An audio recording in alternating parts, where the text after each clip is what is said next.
frequent comment I hear. Too one-sided, underhanded, can't be trusted. This is the opinion, yes again. For their own abuses, they keep making excuses. Housing crack up over. They unleash the lawyer, set up an inquiry just to get Kid Rowley. But they wouldn't sue the cause paper screw. I don't need to come close to tell them go. Hurry, pack up your bundle Now, stop fooling the people. The country taking a beating, so me plea are repeating. go They're like a natural disaster. Now. 10 times worse than Ebola. Like a dog with fleas and and down on their knees. And I'm begging, now we and I did one week. From Versailles to the country, streets turn into rivers, then into seas. Is why I'm singing, now this is my humble petition. Announce the date for election, go now, please. Accidental, detrimental, could be lethal. Are you willing to take that chance? Much too seedy, they too greedy, eyes too beady. Honeymoon end before the romance. We expect corruption, but now without check or interruption. That a few might stuff the pocket, but not bracket by the pocket. From the constant comments, we get no recess. Before things fall apart and the riot starts. Even in chutney, I'll tell them go. Make it sooner than later. To protect the future, please. For the sake of we children and the next generation. Go To safeguard our image before it cause more damage. Like a dog with fleas and and down on their knees. And I'm begging, now they try to stick me with Rashmi. They are more trick than Houdini. Streams turn into rivers, then into seas. Is why I'm singing. Please, Mrs. Pamela, take Munila and Sharma, go now, please.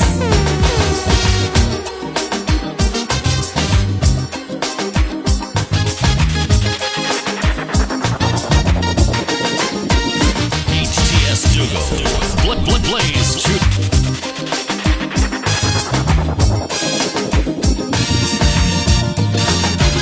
Them and them minions, total villains, raking millions. Their slogan, we shall rise, it was so true. Tell John Public not to panic while them and they sidekick. Swimming in a pool of dollars so blue. Like meat eating vulture, they neglect agriculture. Mega fans of phony, Mama Guy Caroni. Sweet man Glenn and Sharma came face to face with the karma. And it was awful, Gone through with two pull. don't need a big mouth to tell them go. Watch it and see they just follow. Now, Before we regret tomorrow, please. You're setting a bad example. Family values they trample. Go. It's only vice they desire. Now. Before the 5 years expire, like a dog with fleas and and down on their knees. and a bleeding gold. Now before we end in bankruptcy, before they empty the treasury, streets turn into rivers, then into seas. Is why I'm bleeding gold. Now immediately, and don't forget your AG code. Now, please.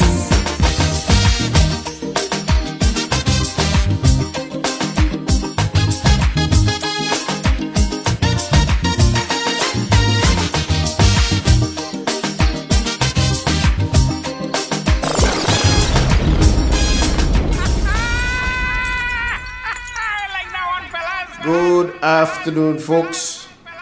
Welcome to Independent Talk. Igwe, We want them to go Igwe before they empty the treasury. Principal. Leave now. Blessed evening to all. The first question of the day, Igwe, is where is the white potatoes? Because the Prime Minister promised white potatoes in the best budget. All know we waiting for white potatoes still. The program today. Welcome, Devon. Welcome, Master Carl. Welcome to all the listeners of the Independent Talk for Sunday, October 1st.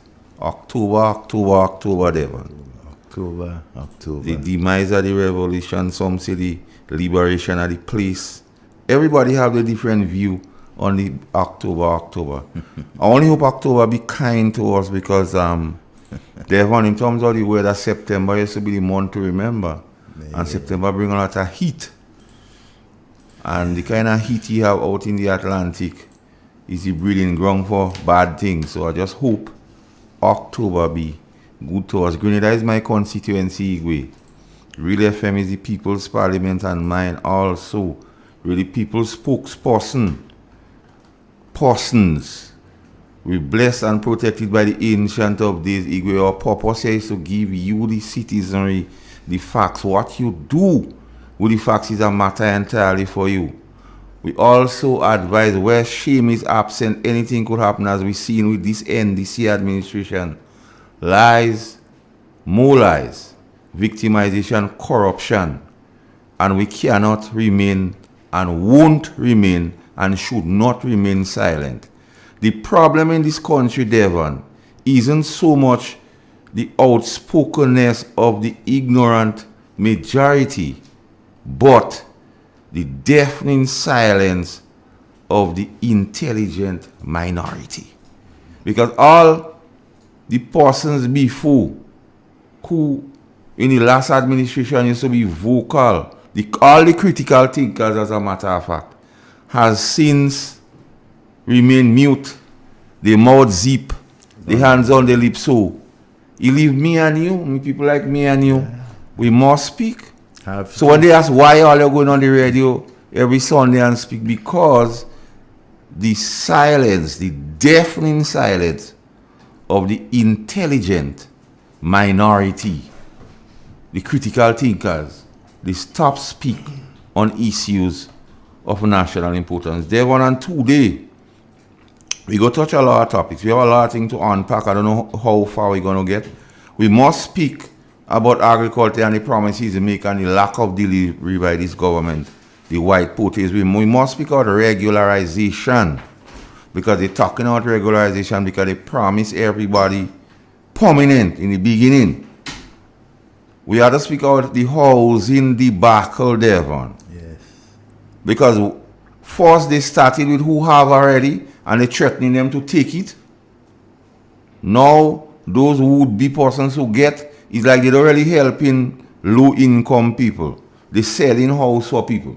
Making it difficult. Because when you walk in for $1,500, the same set of people you promise to make permanent, and you don't make them permanent, and they have to go and face a financial institution for $72,000 for one of those houses, Devon. That is like, just how they lie, and they know at the time of lying, it was what they was saying at the time was lie to deceive. That's what they're doing, poor people, children with the housing.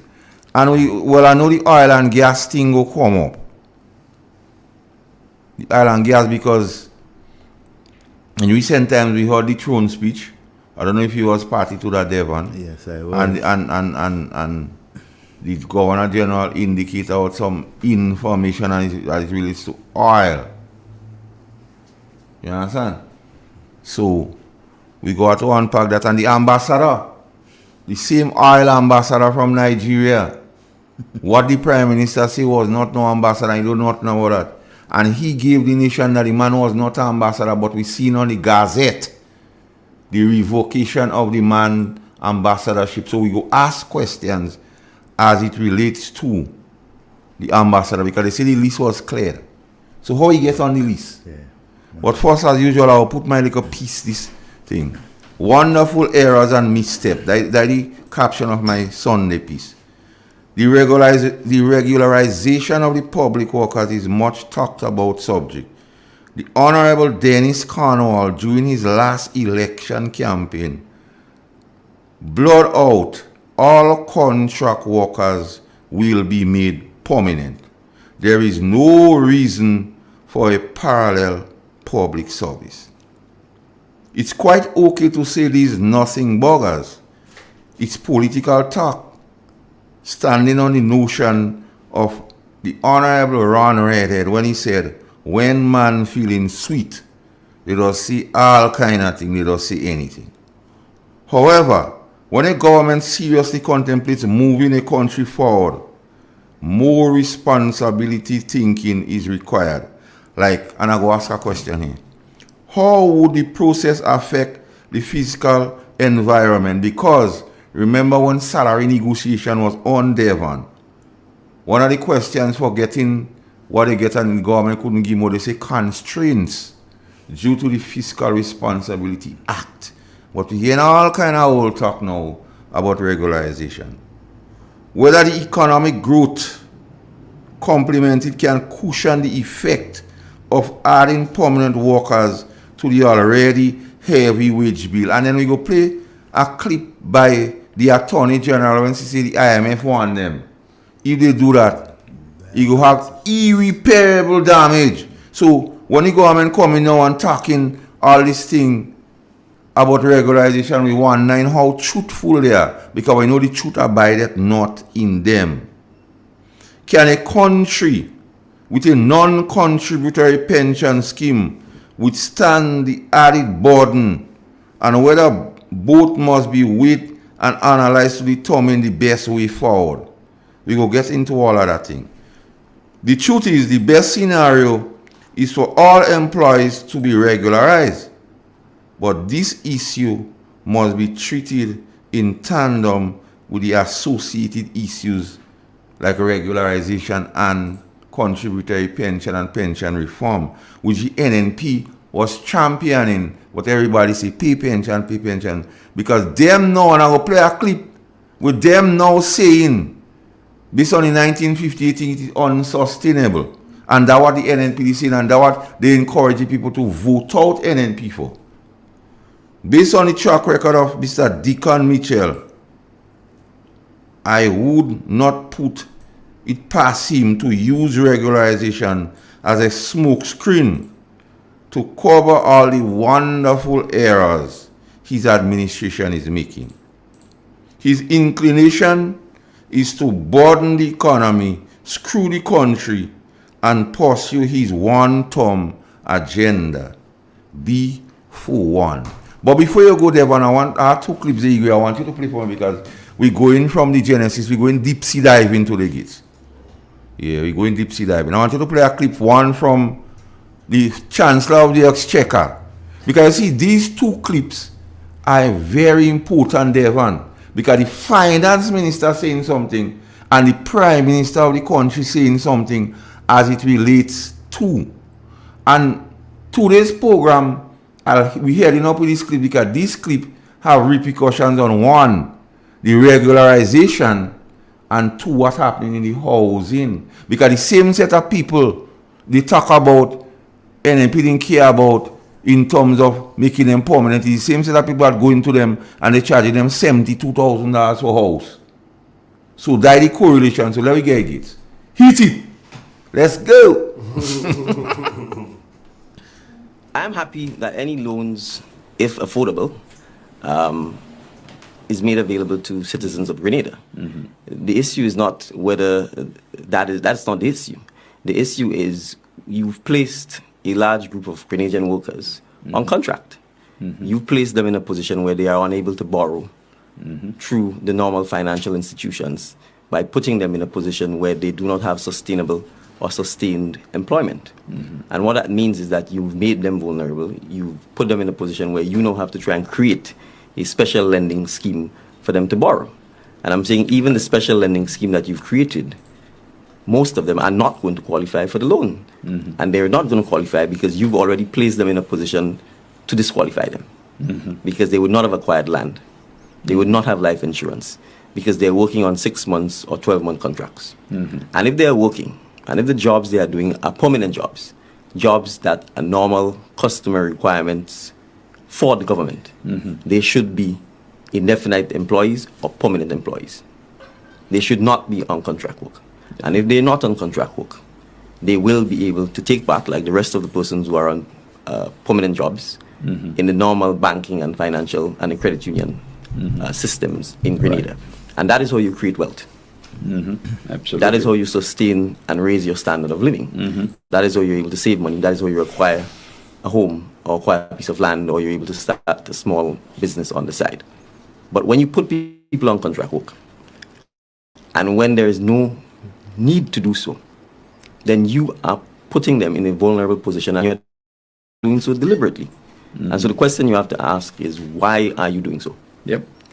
And in my view, you are doing so because you want to have the ability to fire them at will. So you want to create job insecurity. Because you want to be able to manage. So let's make this clear. For those contract workers who are able to qualify for that GDB loan, I'm happy for them. But a significant number of them will not be able to qualify. Right. And the question is, when they don't qualify, what happens to them?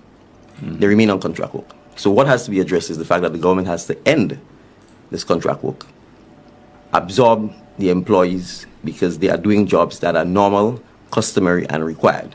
Let's take, for example, a cook in a school. If you have a school feeding program, that job is required indefinitely.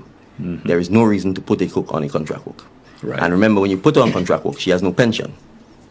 She has no chance of getting health insurance. She has no chance of buying life insurance because the incomes are very low. Yep. Right. And if you go to buy these things, they will say to you, well, we have no guarantee that you will have a job 6 months from now or 12 months from now. And so no one wants to deal with you from a financial perspective when you're in that position. Right. And I'm saying the job of the citizens, of the government, is to fight for its citizens, to protect its citizens, to encourage its citizens to be independent, not dependent, not vulnerable. So that is the challenge we face. And I'm saying it is solvable by the stroke of a pen. Yep. And let me make this further point. It is actually illegal.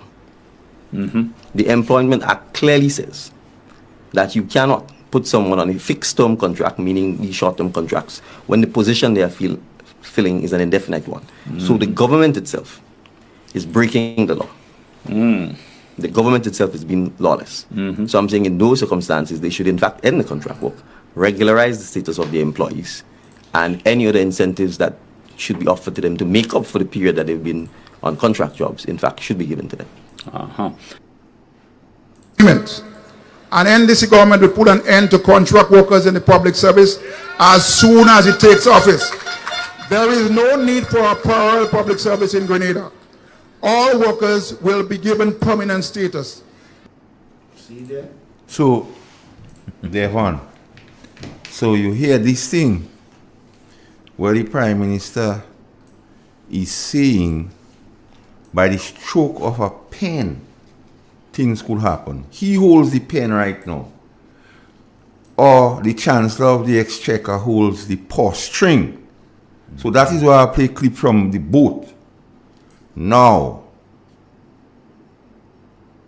we go delve into those issues after you make your opening remarks, Devon.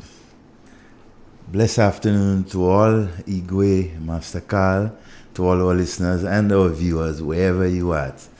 And so it's again a pleasure being here in the company, sharing information, ensuring that our nation is being fed with truthful, honest information that is important for them. And as we step into October, one of the most bloodiest months in our entire history, all right?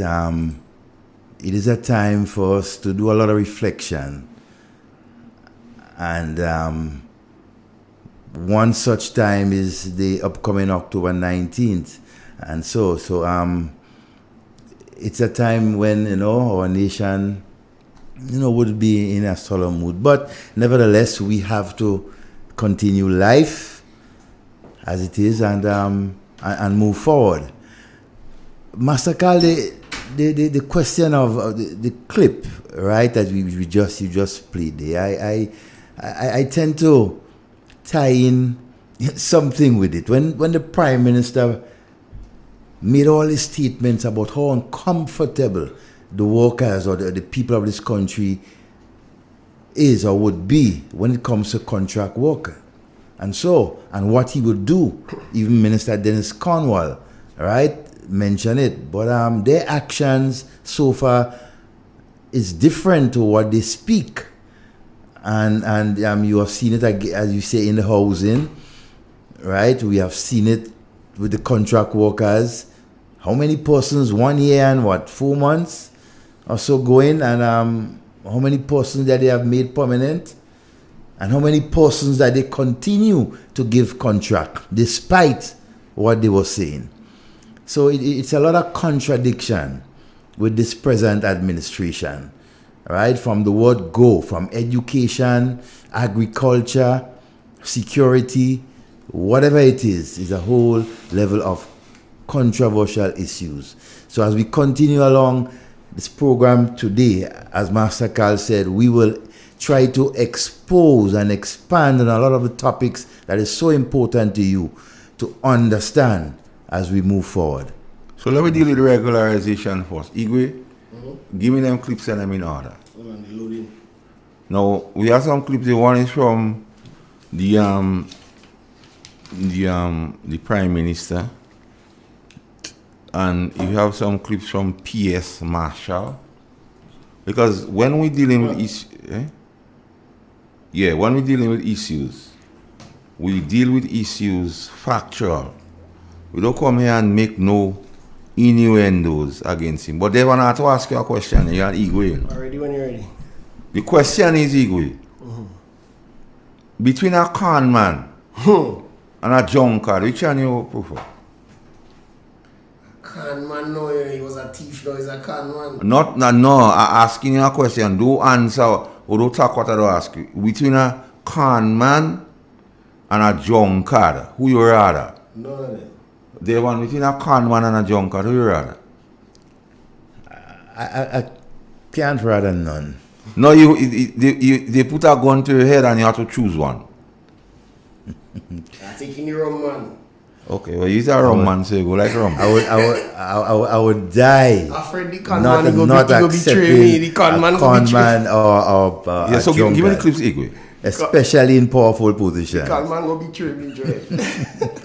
Recognized that the regularization really is not about moving all workers in the public service onto the current establishment. And that's something we think by now everybody understands. It is a process, and there's some criterias, and there's a lot of things that we need to consider as we progress through the regularization exercise.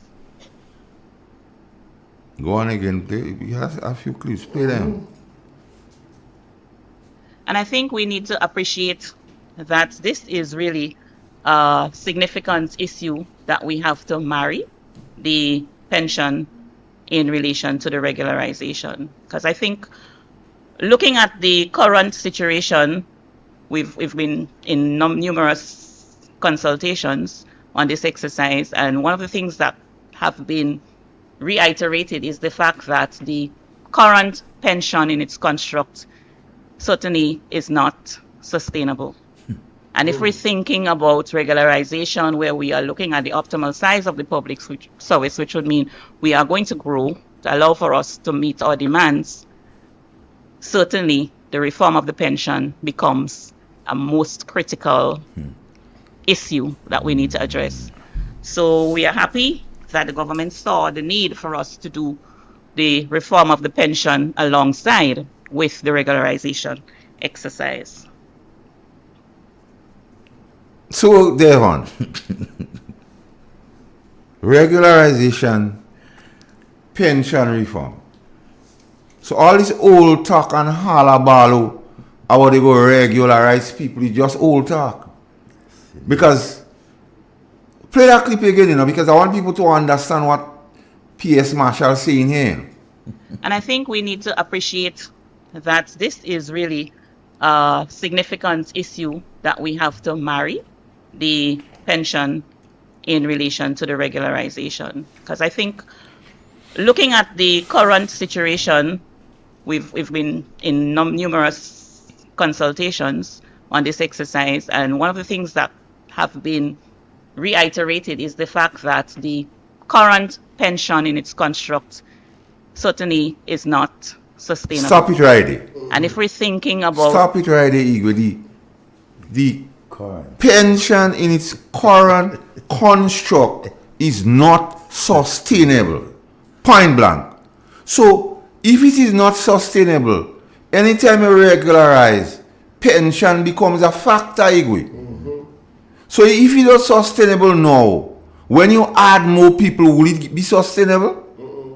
And the big question is, Devon, how would that affect the Fiscal Responsibility Act, where I think 9% or so forth, somewhere around of GDP is to go forward to wages and salaries, and pension is an integral part. So all the jump up out pension. And when every time you talk to one of them, they tell you we pay pension, but here what pension doing? And not me what say that, you know. The PS, you know. But what is One of your PSs say, watch, the way the thing is now, it is unsustainable. The same thing Dr. Kit Mitchell and the NNP was saying, let we get a committee, let we do that before we start to pay, because we don't want to bankrupt the place.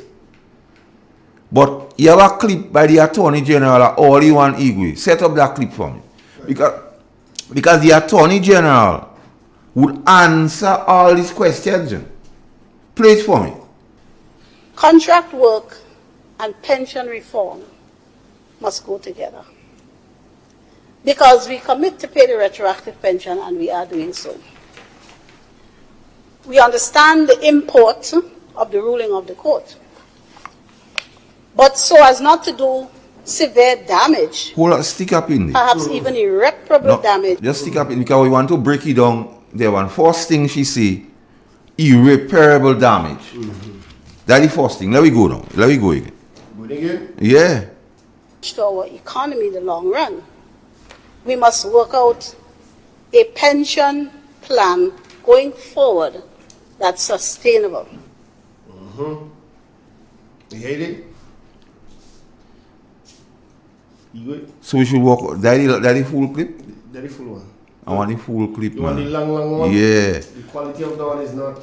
So we go have a pension plan. They say she would work out a pension plan going forward. So they talking regularization, Devon. But they don't talking not now the pension plan. And they themselves saying how the pension was written in 1958 legislation, the one they nearly killed the NNP for to pay. It is not sustainable. That their words. It's not something we make up. But we have some more clips from P.S. Marshall. Let me continue with that. And it is important for us to understand what we mean by regularization. Regularization for us is the process of correcting the anomalies in terms and conditions of engagement of workers through different options. And some of the options that we've considered is acting appointment, confirmation appointments, redeployment, reassignment of workload, post creation, and of course capacity building to support new priorities that would support the transformation agenda. So What we want to establish always, and from the time we've started sharing on the regularization, So, Devon, what regularization means, the words of the PS, is to deal with acting position and confirmation. It has nothing to do with making contract workers permanent. What I have words, I don't making that up. So, all the song and dance and old talk we go make people permanent. Like what the finance minister said on the campaign, and how the prime minister tried to say could be fixed by the stroke of a pen. Listen to the PS, let me continue. Start one from the top again. it is important for us to understand what we mean by regularization.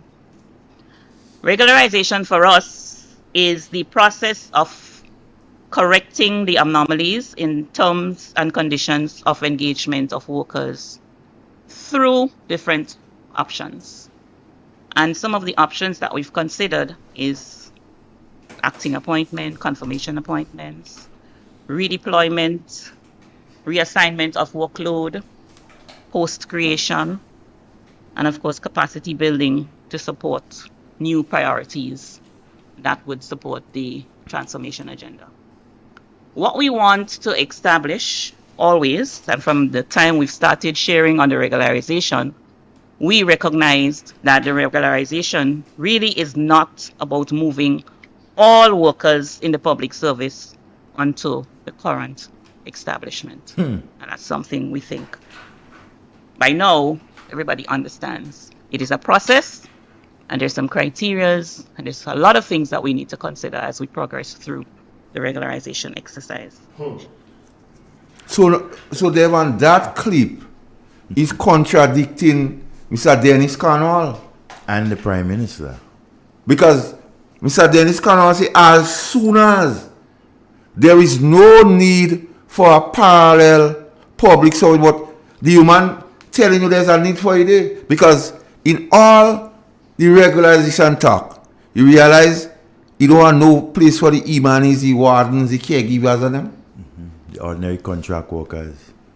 And then we'll come back to that, you know, because that would have repercussions on the housing situation. You know. So, what she's saying in a nutshell here, people, regularization means we go deal only with acting appointments, confirmation, deploying and reassignment. That has nothing to do with creating permanence for the imanis, the wardens and others. So, hold on. The Prime Minister said this thing was illegal. He said we could fix that by the stroke of a pen there, and that his words, you know. Dennis Matthew Cornwall say, watch, as soon as we get in government, we fixing this thing, we making everybody permanent.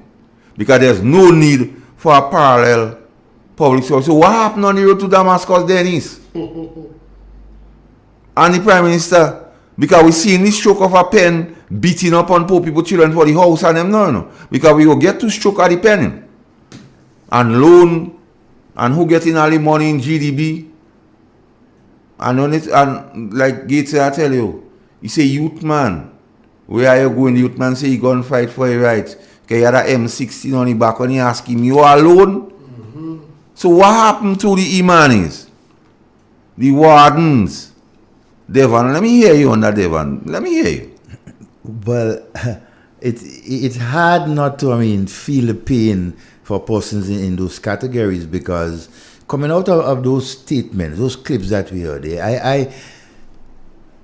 the Attorney General made a particular reference to we as a government basically want to adhere to the ruling of the court, right? And it's all well and good, but they did not adhere to the ruling of the court when the court said that the teachers should not get pay, right? And on that whole regularization and so, the unions have to take a lot of responsibility, right? For not basically letting their workers and the people know what this entire thing about, because the government, the former government led by Dr. Mitchell, right, tried to reform and to bring some semblance of regularity within the public sector. They were over and over explaining to persons, look, yes, the pension has to be paid, but we also have to reform it because it is not sustainable. It is not now we were hearing that. We were hearing that for the last couple of years from the NNP administration, right? So right now they are coming and singing the same song, right? What the NNP was trying to tell the workers, the unions and them, they acted very deceitful, right? In not ensuring that the workers and the people of this country understand this whole plight.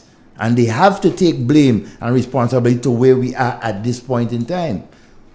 Gits, let's go. Let's go. Give me the next one. Management. So as we proceed with the exercise, we also want to bear in mind the fact that it is not just a free-for-all. We have to pay attention to capability. Therefore, the setting of standards and the criteria is important. So part of the consideration for the criteria for the regularization exercise is that of capacity, behavior, and I think we all appreciate the fact that we need to monitor, or we need to pay attention to persons' attitude to work, their willingness to be flexible, their willingness to support the ministry and what is going on in the ministry. Sometimes we understand that some people are just slackers. Would we want to promote that sort of behavior? We say no. We want the public service to move forward, and to do that, we need to be serious about what we are doing.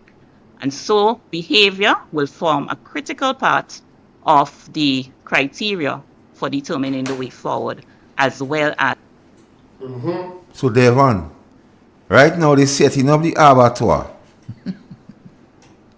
to damage the money. That the apparatus, that the preambles to beating up the humanity. Yeah. They're setting up the altar, copper, water boiling to scrape the humanity and them. It's what I call behavior and all that kind of thing on them. Because that's the tools they go use. So I hope them humanity and them wardens and contract people listening.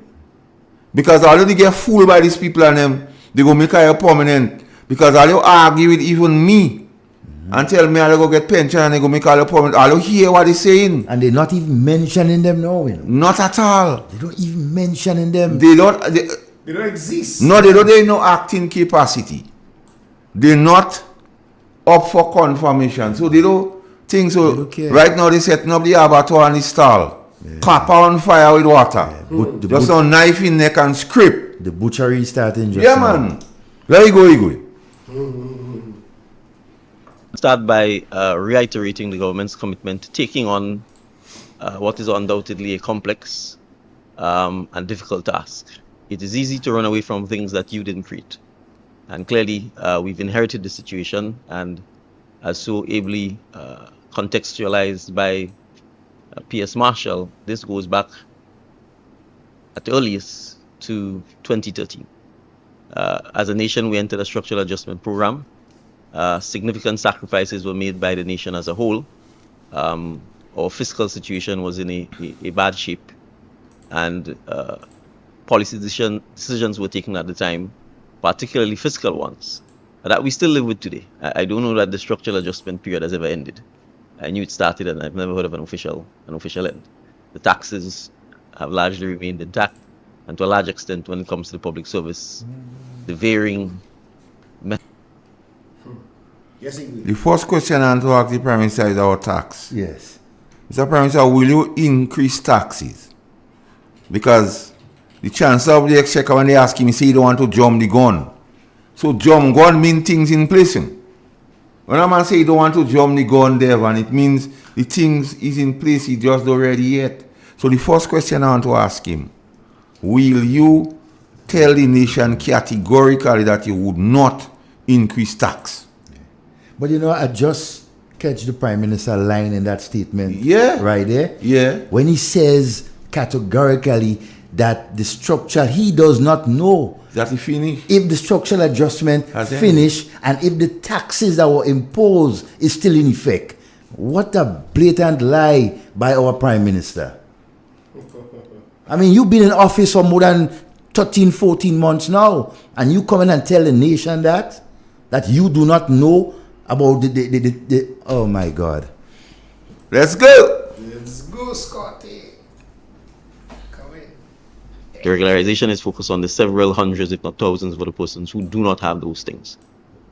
And the point that I think P.S. Marshall was making is that in order to treat with that, we simply cannot take all of them and make them established public servants for the simple reason that it will bankrupt the government.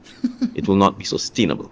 So the discussion, the partnership, the compromise has to essentially be how we improve the terms and conditions of these persons' employment as close as possible to that of established workers in a manner that is sustainable. And that involves a number of things. How we agree on a pension formula for them, for example. How we agree on the vacation, etc., etc., etc. So that is what the process. Play that clip again, Igwe, because you see these guys. Yeah, come on, play that again, Igwe. The regularization is focused on the several hundreds, if not thousands, of other persons who do not have those things. And the point that I think P.S. Marshall was making is that in order to treat with that, we simply cannot take all of them and make them established public servants for the simple reason that it will bankrupt the government. It will not be sustainable. Stop it right there. So the discussion. Stop it right there. Stop it. And give me Dennis Cornwall.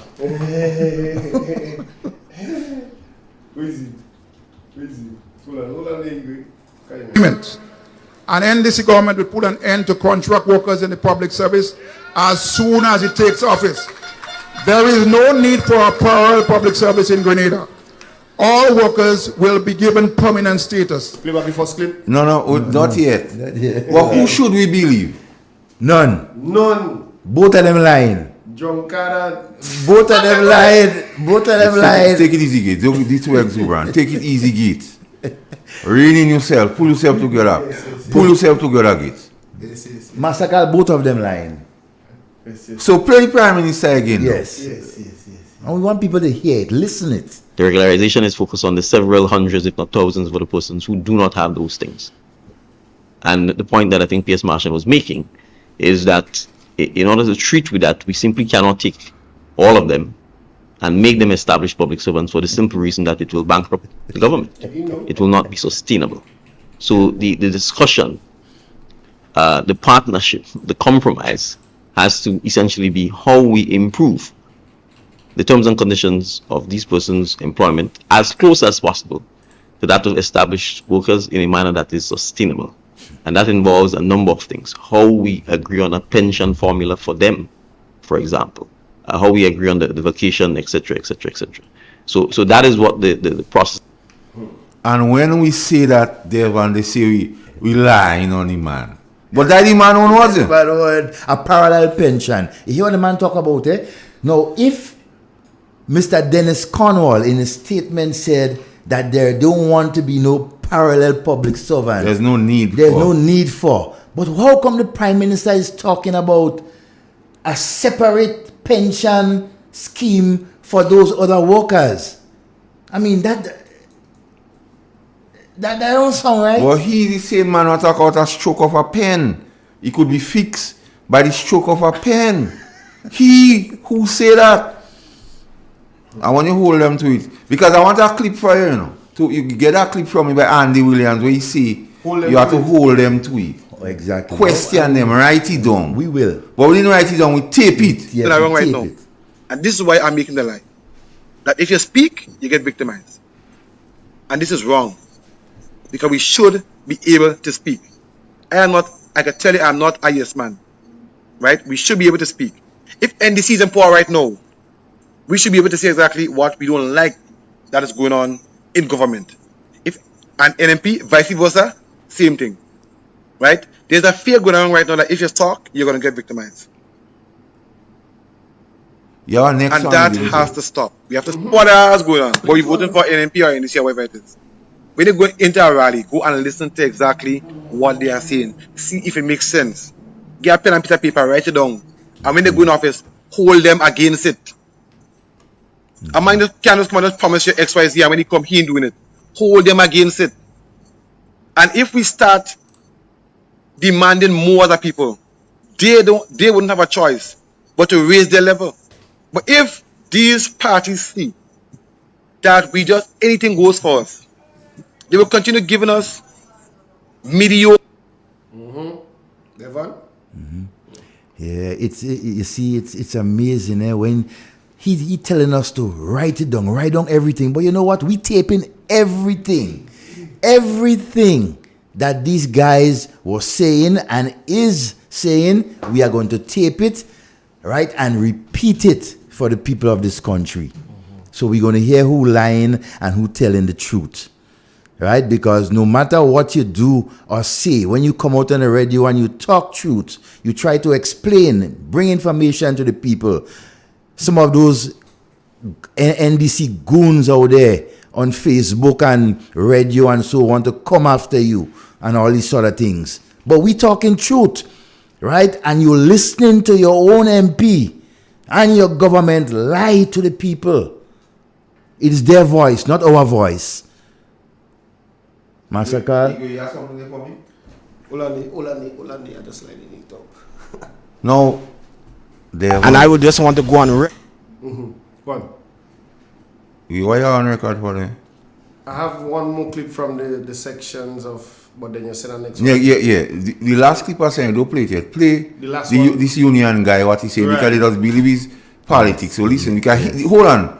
And before we play this union guy, he's a fella I like. I saying that off the bat. And he made it known that he was supportive of this present administration during election. So play the clip. And I would just want to go on record as my position. I don't think healthcare has remained the same. I don't think healthcare has improved. I believe firmly, based on my observations and listening on the ground and so forth, healthcare has depreciated. So you hear Devon? He's not an NNP man not say that. No, it's their words. A union man who let the whole nation know he was supportive of these guys. Yes. And you see healthcare get worse. Let it go and beat up on Brian Grimes. Because they like to beat up on people and they speak the truth. Yeah, and I even heard Sister Daisy Hazard in an interview with one of the reporters, journalists, stating that she's a bit surprised with some of the things that the PS and even the Prime Minister was talking about when it comes to the regularization. She said a number of things that she's been hearing has not been discussed with the union thus far, but she's just hearing it. Right, that they have reached some agreement and that's the way forward. That's their words. It's their words. You have a clip there now for me, give me. You want that one? Yeah. Put everybody, put all the money on the permanent staff. Put all nurses on the permanent. Put all, everybody, just put them because you're wicked if you don't do it. Yes, go in government. Go into government and do that and find out who's going to support you. Go, then you will find out and they'll say, I didn't understand and I did not know. That's why you have to come in to a training school first and learn before you become the Hefe. It is so important. For persons. You go play that clip again for us, please. You want them, you want them. Play that clip again for us, please. Everybody, put all the money on the permanent staff. Put all nurses on the permanent. Put all, everybody, just put them because you're wicked if you don't do it. Yes, go in government. Go into government and do that and find out who's going to support you. Go, then you will find out and they'll say, I didn't understand and I did not know. That's why you have to come in to a training school first and learn before you become the Hefe.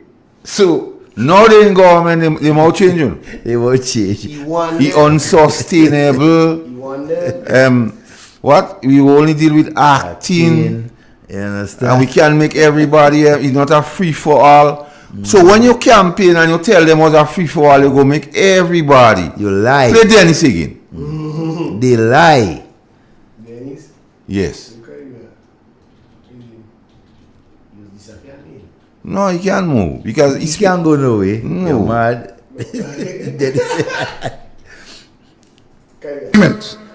And NDC government will put an end to contract workers in the public service as soon as it takes office. There is no need for a parallel public service in Grenada. All workers will be given permanent status. But the question, I feel Dennis is nice because Ron see. Yes. Because Ron see when men nice, they don't say anything. And a man like Dennis, so from Dennis alone, he should know that was a lie. Well, he know better. He know that was a lie. So I think he was It's maybe the nice. And then Dennis, was it a free for all then because the Prime Minister said no, this regularization is not a free for all. Not free for all. Because by the looks of the Imanis and the vendors and the caregivers and them, They get caught. Yeah. Yeah, I tell you, yes. copper water boiling, water setting up, knife in neck on them Imanis and them. If them Imanis make this year they good. If they make the end of the year they good. Listen to the budget. Yeah, it's amazing how these guys, how they do things. Understand? they continue to, and it's the same thing that they're doing to those persons, Master Carl, with houses, making it impossible. Yeah, we will get into that, but before we go to Devon, the police, and I'm seeing what they tell me, because I like parang, or buy so I sell. I don't want no dog in that race. Let them know that the police officers are still waiting for the $60 to be placed on the salary from since the end of July. Chatters say that the authorities holding back the money to give the police for Christmas. But police watching and they chatting. The money they really want is the pay and grade monies. Police say they wouldn't be fooled by monies that was supposed to be on the salary already. That's what the police say. So if I vex, go and take it up with the police, not me. It's their money. And the police say that. Good evening, Christine Prince. The police say that. I don't know. Good evening, Starkey. The police say the $60 they get after the high up men and them get thousands, who get 700, who get 800 and thing, and still get all other allowances, so you reach $1,000. Good evening, Mr. Voice Note. But the little $60 the ordinary police get, Can or get. should get, is not on the salary yet. But Master Carl, you see a pattern. Check a pattern how they're dealing with the police officers, right? The ordinary police officers and the ordinary workers and people of this country. No different, you know. When it comes to them, to persons who carrying the load of this country, you treat them like dirt. But look at what they're doing to the senior police officer. They're giving them what is due to them, hundreds, thousands. But the ordinary police officers have to see trouble and fight to get what is theirs. I mean, come on. Well, it's a philosophy of these guys, all right, to come after the less fortunate, the vulnerable, the poor, and they don't like to hear these words, you know, poor and vulnerable and everything. Well, I will say the needy and the greedy. Right now, they're taking everything from the needy. No, they turn needy and greedy, man. Yeah, they turn the greedy. You understand? They're taking everything from the needy and give to the greedy. They are the greedy ones. It's amazing. Where our country goes. So you go take a small break. And we'll come back and we go deal with the house in Devon. Yes. Because we lay out a lot of food there. Yeah, a lot of food to really foundation for the housing.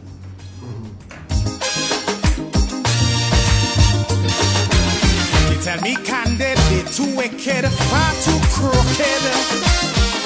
That is the frequent comment I hear. Too one-sided, underhanded, can't be trusted. This is the opinion, yes again. For their own abuses, they keep making excuses. Housing crack up over. They unleash their lawyer, set up an inquiry just to get Kid Rowley. But they wouldn't sue the false papers crew.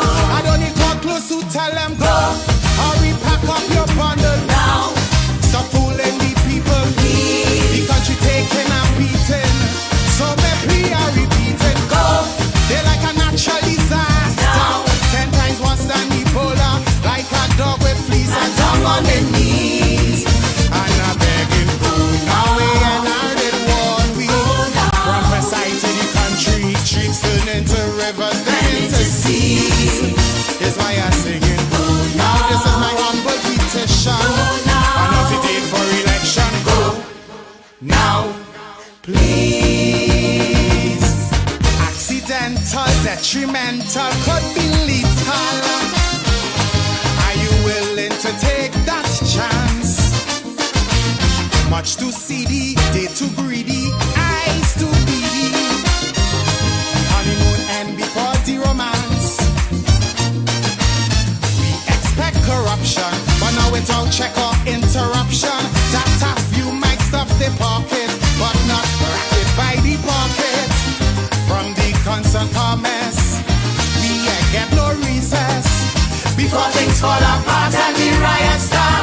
Even in chutney, I'll tell them go. Make it sooner than later. To protect the future, please. For the sake of we children and the next generation. Go. To safeguard our image before Griffith cause more damage. Like a dog with fleas, a dog on the knees. And I'm begging, they try to stick me with the rich me. They have more trick than Houdini. Streams turn into rivers, then into seas. That's why I'm singing. Please, Mrs. Kamla, take Munila and Sharma go. Nah, please.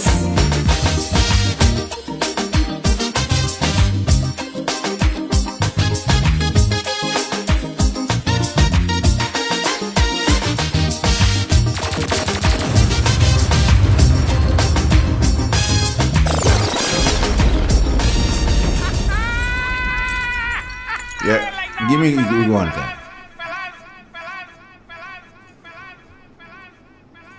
In that position.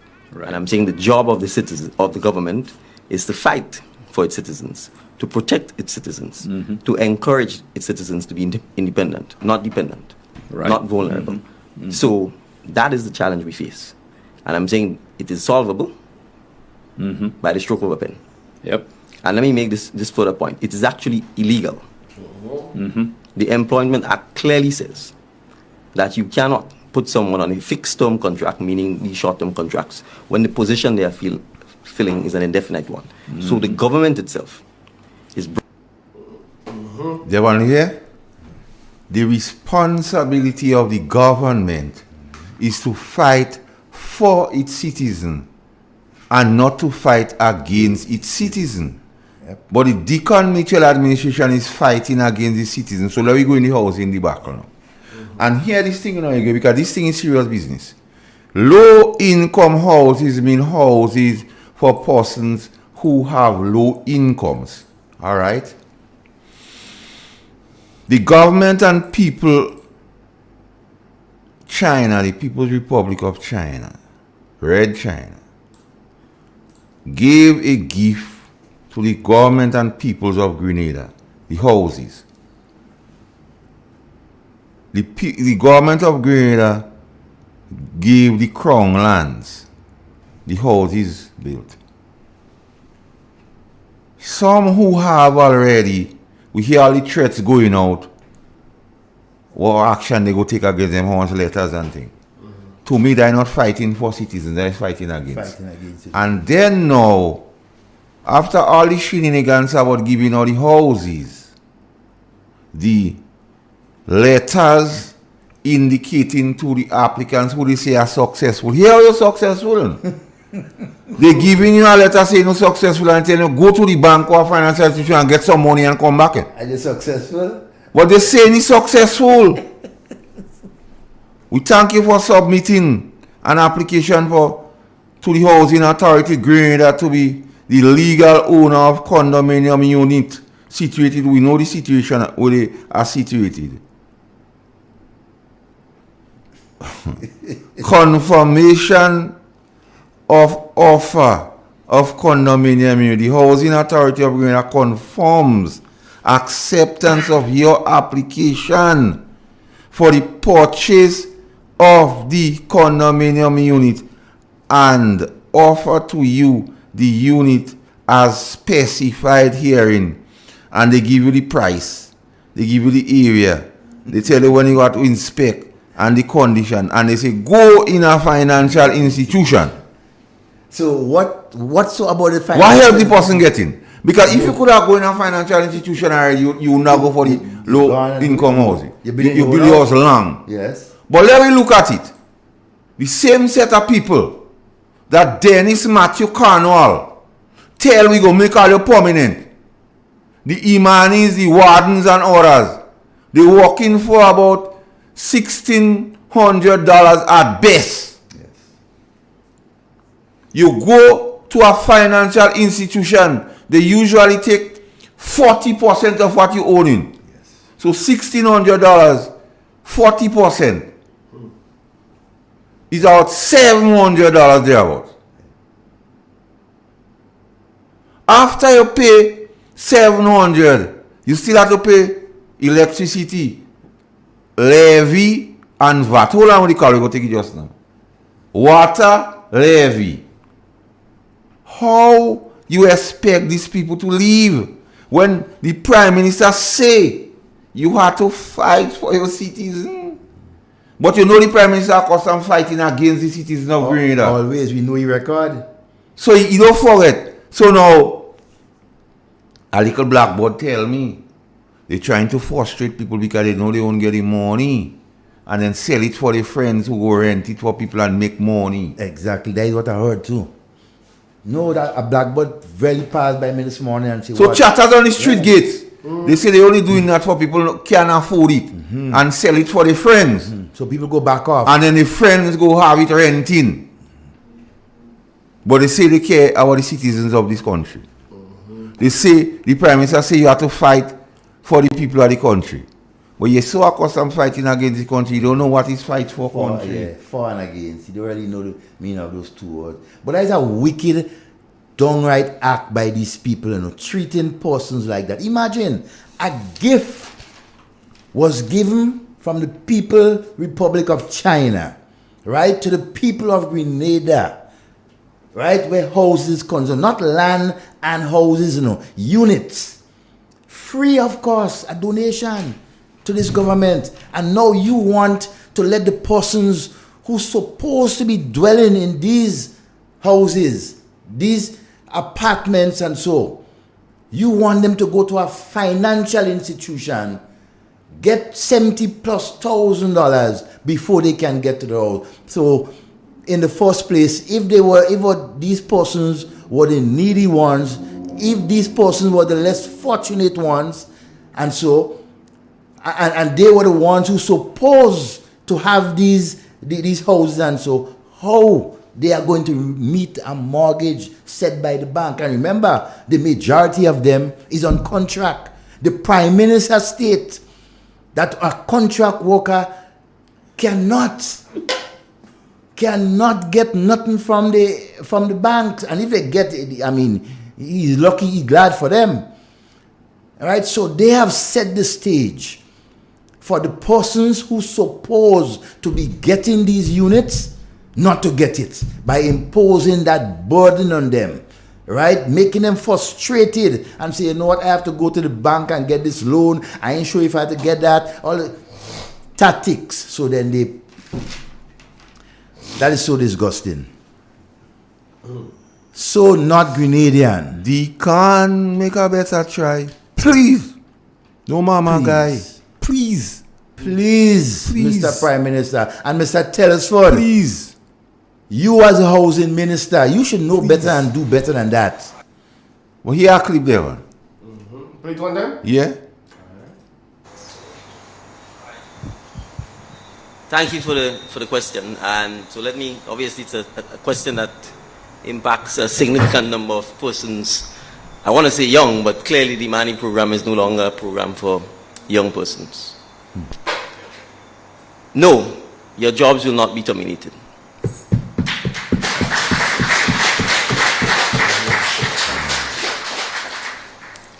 Two, your jobs will become permanent jobs.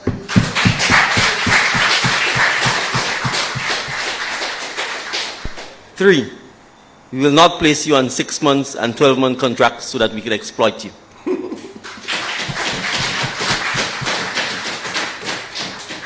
Four, if you're a permanent worker in Grenada, $800 and $700 cannot be the rate at which you are paid.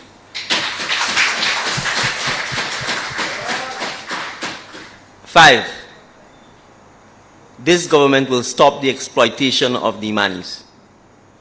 You have been exploited because the current government that you are in a relationship with is using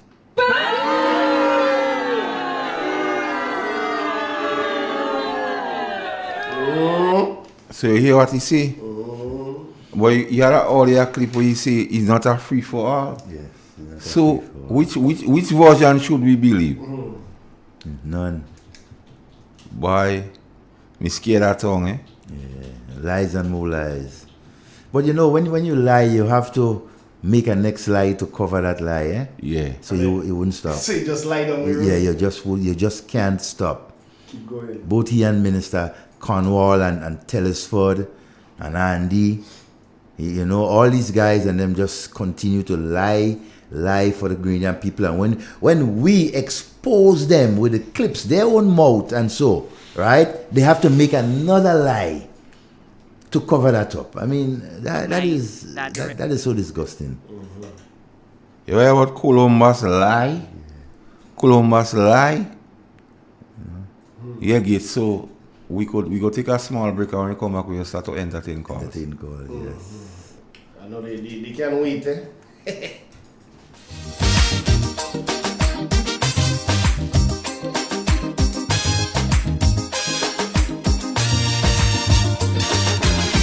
Tell me candid, they too wicked, far too crooked. That is the frequent comment I hear. Too one-sided, underhanded, can't be trusted. This is the opinion, yes again. For their own abuses, they keep making excuses. Housing crack up over, they unleash their lawyer. Set up an inquiry just to get it wrong. And I would just want to go on record. But they wouldn't sue the false paper screw. I don't need to close to tell them go. Hurry, pack up your bundle now. Stop fooling the people. The country taking a beating.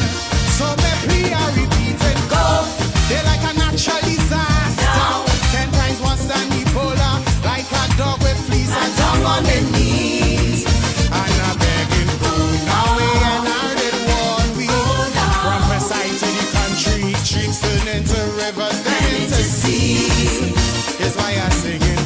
Now this is my humble petition. Another date for election. Go now, please.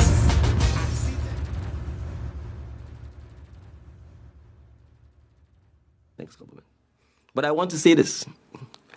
The same way Carnival is 2 days, the same way an election is 1 day, we then have to live when the Carnival is over, and we have to live when the elections are over.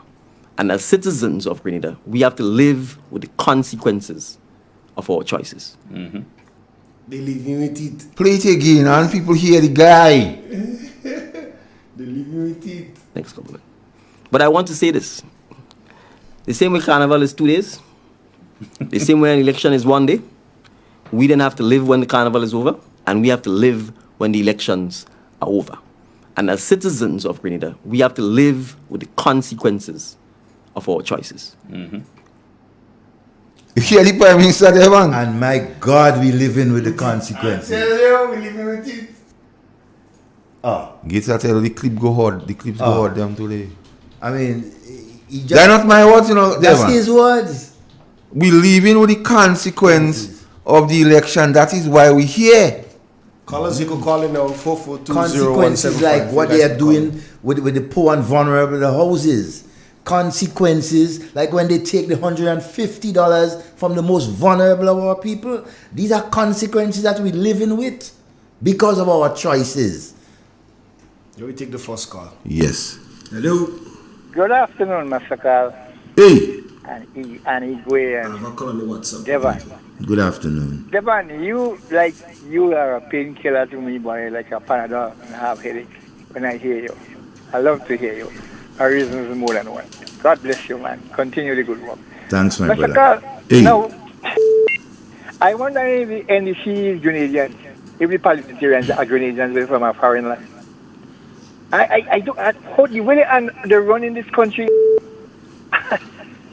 I don't know who Manny in Boyo was a blind man. He could have tell you how they run the country. Dominic James will do a better job than that. So, my question is, they say the low-income houses. The LNP said the low-income houses. The low-income houses represent the poor and vulnerable. And if you come in and they say affordable houses. So this one represents the middle class and rich, those who could afford them. Now, these guys that's why the Prime Minister say we have to live with the consequences because he knows what he's talking about. So the man knows definitely what he was saying during the campaign was a lie. But he still make the people, and he's smiling about it. I tell you, every time I look in the man's eyes, I see the devil. You know, and I hear about Gloria. Gloria say, oh, she don't know why the prime minister put her in a ministry because it's too much of pressure. This ministry is of a ministry of its own. But yet still, he not moving them. Ron borrow somebody, he sell it. And he's still not moving them. So it seems as though there is no decency in this administration. Whatever they want to do, they do. Who want to talk. But I'll tell you what, the Bible says, behold, your sin shall find you out. Now I hope when you hear they get a backlash, they ain't say Grenadians wicked because Grenadians waiting for them. We're waiting for them. Right about now, we can't do nothing much than listen and wait for them. But when we turn come, we go fix them good and proper. Have a good afternoon, guys. Good afternoon. Have a next call on the WhatsApp with you. Let's take it one time. Hello. Howdy. On the WhatsApp. Hello. Right. Okay. Right. Well, you know, some of the consequences that we live in. All right, we get it back. Hello. Good afternoon. Good afternoon. Nice program. I like that. The Prime Minister line. Oh, that's a whole cabinet line. I can't trust no one. Andy Williams. He's a schemer. He's a liar. He's a devil. In all cases. Alright. Yeah. About I am Mr. About how you say to bring a hospital in Marian, Calvini. Up to now, they say because hospital land from government. Up to now, they then devil them, the liar, the thief and everything. No, we want to get inside there. I hope they got enough money to put in their pocket. We want them to get inside there. All right, brother. Blessed. The consequences. Go now. That we live in. Hear that, Devon? I haven't actually seen the story that was circulated yesterday. I was told about it. But to be clear, we have not appointed anyone. And to the contrary, we've indicated that we are recalling and are in the process of recalling everyone. So that's the most I can say. I don't know the basis or the genesis for the story. If there were appointments that were made by the prior administration, the same applies. Whether they were made 2 or 3 years ago or whether they were made 6 days before the elections, the same applies. We are recalling. I met the gentleman last Monday evening. It was a courtesy call that he asked to pay to me. He was accompanied by another Grenadian who also was appointed as a diplomat by the prior administration. And when he made that courtesy call, he asked for a photo, and the photo was given. When I met the gentleman, I certainly was not under the impression, nor did he convey to me, that he had been appointed as any diplomat. You hear lie? Play that again for me, please, because I want people to understand what's I haven't going actually on. seen the story that was circulated yesterday. I was told about it. But to be clear, we have not appointed anyone. And to the contrary, we've indicated that we are recalling and are in the process of recalling everyone. So that's the most I can say. I don't know the basis or the genesis for the story. If there were appointments that were made by the prior administration, the same applies. Whether they were made 2 or 3 years ago or whether they were made 6 days before the elections, the same applies. We are recalling. I met the gentleman last Monday evening. It was a courtesy call that he asked to pay to me. He was accompanied by another Grenadian who also was appointed as a diplomat by the prior administration. And when he made that courtesy call, he asked for a photo, and the photo was given. When I met the gentleman, I certainly was not under the impression, nor did he convey to me, that he had been appointed as any diplomat. Devon. What? Devon. Let's cut this thing. Let's chip it up. Yeah. Why? Scared at all. The Prime Minister say as far as he know, the whole lease was cleared. That's his words, eh? The foreign minister, Mr. Andal, said the same thing. All right. For discussion's sake, let we believe the Prime Minister for one time. The list was cleared. How did this man reach back on the list for the Gazette to say no, his appointment is revoked? How did this man get back on the list to be revoked now? Because the Prime Minister say, as far as he know, that man not on the list. He say that, play the clip again, Gates. Because they just pretend and want to. I haven't actually seen the story that was circulated yesterday. I was told about it. But to be clear, we have not appointed anyone. And to the contrary, we've indicated that we are recalling and are in the process of recalling everyone. So that's the most I can say. I don't know the basis or the genesis for the story. If there were appointments that were made by the prior administration, the same applies. Whether they were made 2 or 3 years ago or whether they were made 6 days before the elections, the same applies. We are recalling. I met the gentleman last Monday evening. It was a courtesy call that he asked to pay to me. He was accompanied by another Grenadian who also was appointed as a diplomat by the prior administration. And when he made that courtesy call, he asked for a photo, and the photo was given. When I met the gentleman, I certainly was not under the impression, nor did he convey to me, that he had been appointed as any diplomat. So the list was cleared. All persons who end up back on diplomatic list was new appointments made by this administration. So how did the man name get on the list? Was he hired as an ambassador at large by this government? Let's take the call again. Hello. Hey, afternoon, Igwe. Afternoon. Afternoon, Master Carl and Devon. Good afternoon, my brother. Hey, afternoon. The thing that bothers me the most, is Mr. Pancho callback. Sorry. the way they're treating poor people with this house thing. And I go be very practical. My language go be a little different with this house thing. When we look at it, the houses, the NNP government asked the Chinese government for this. The NNP administration asked the Chinese government. It was given to the people of Grenada and for the low-income people, the most vulnerable people. We see today, look at it, what NDC is doing. They're telling the people, look, you have to go to the bank. Yes, you're successful, you could get a house. You're getting this house. This one day is yours, but you have to go to the bank. And let me say the house is $70,000. They wouldn't be paying $70,000 for that house at the end. What is the interest rate of the bank? Did they negotiate with the bank first? That if they were sending them to the bank, then they should have been sending them to the development bank, whereby they put the money in there and they negotiate the rate of interest for the people. And the people could have go to the development bank and get that money. Now they have to go to one of the private commercial banks and face the rate of the interest and face the danger. It's like you're putting these people outside more in the rain, because if these people lose their job, they have to hold them from below their foot come up, because they are going to be worried that that bank will come and repossess that house.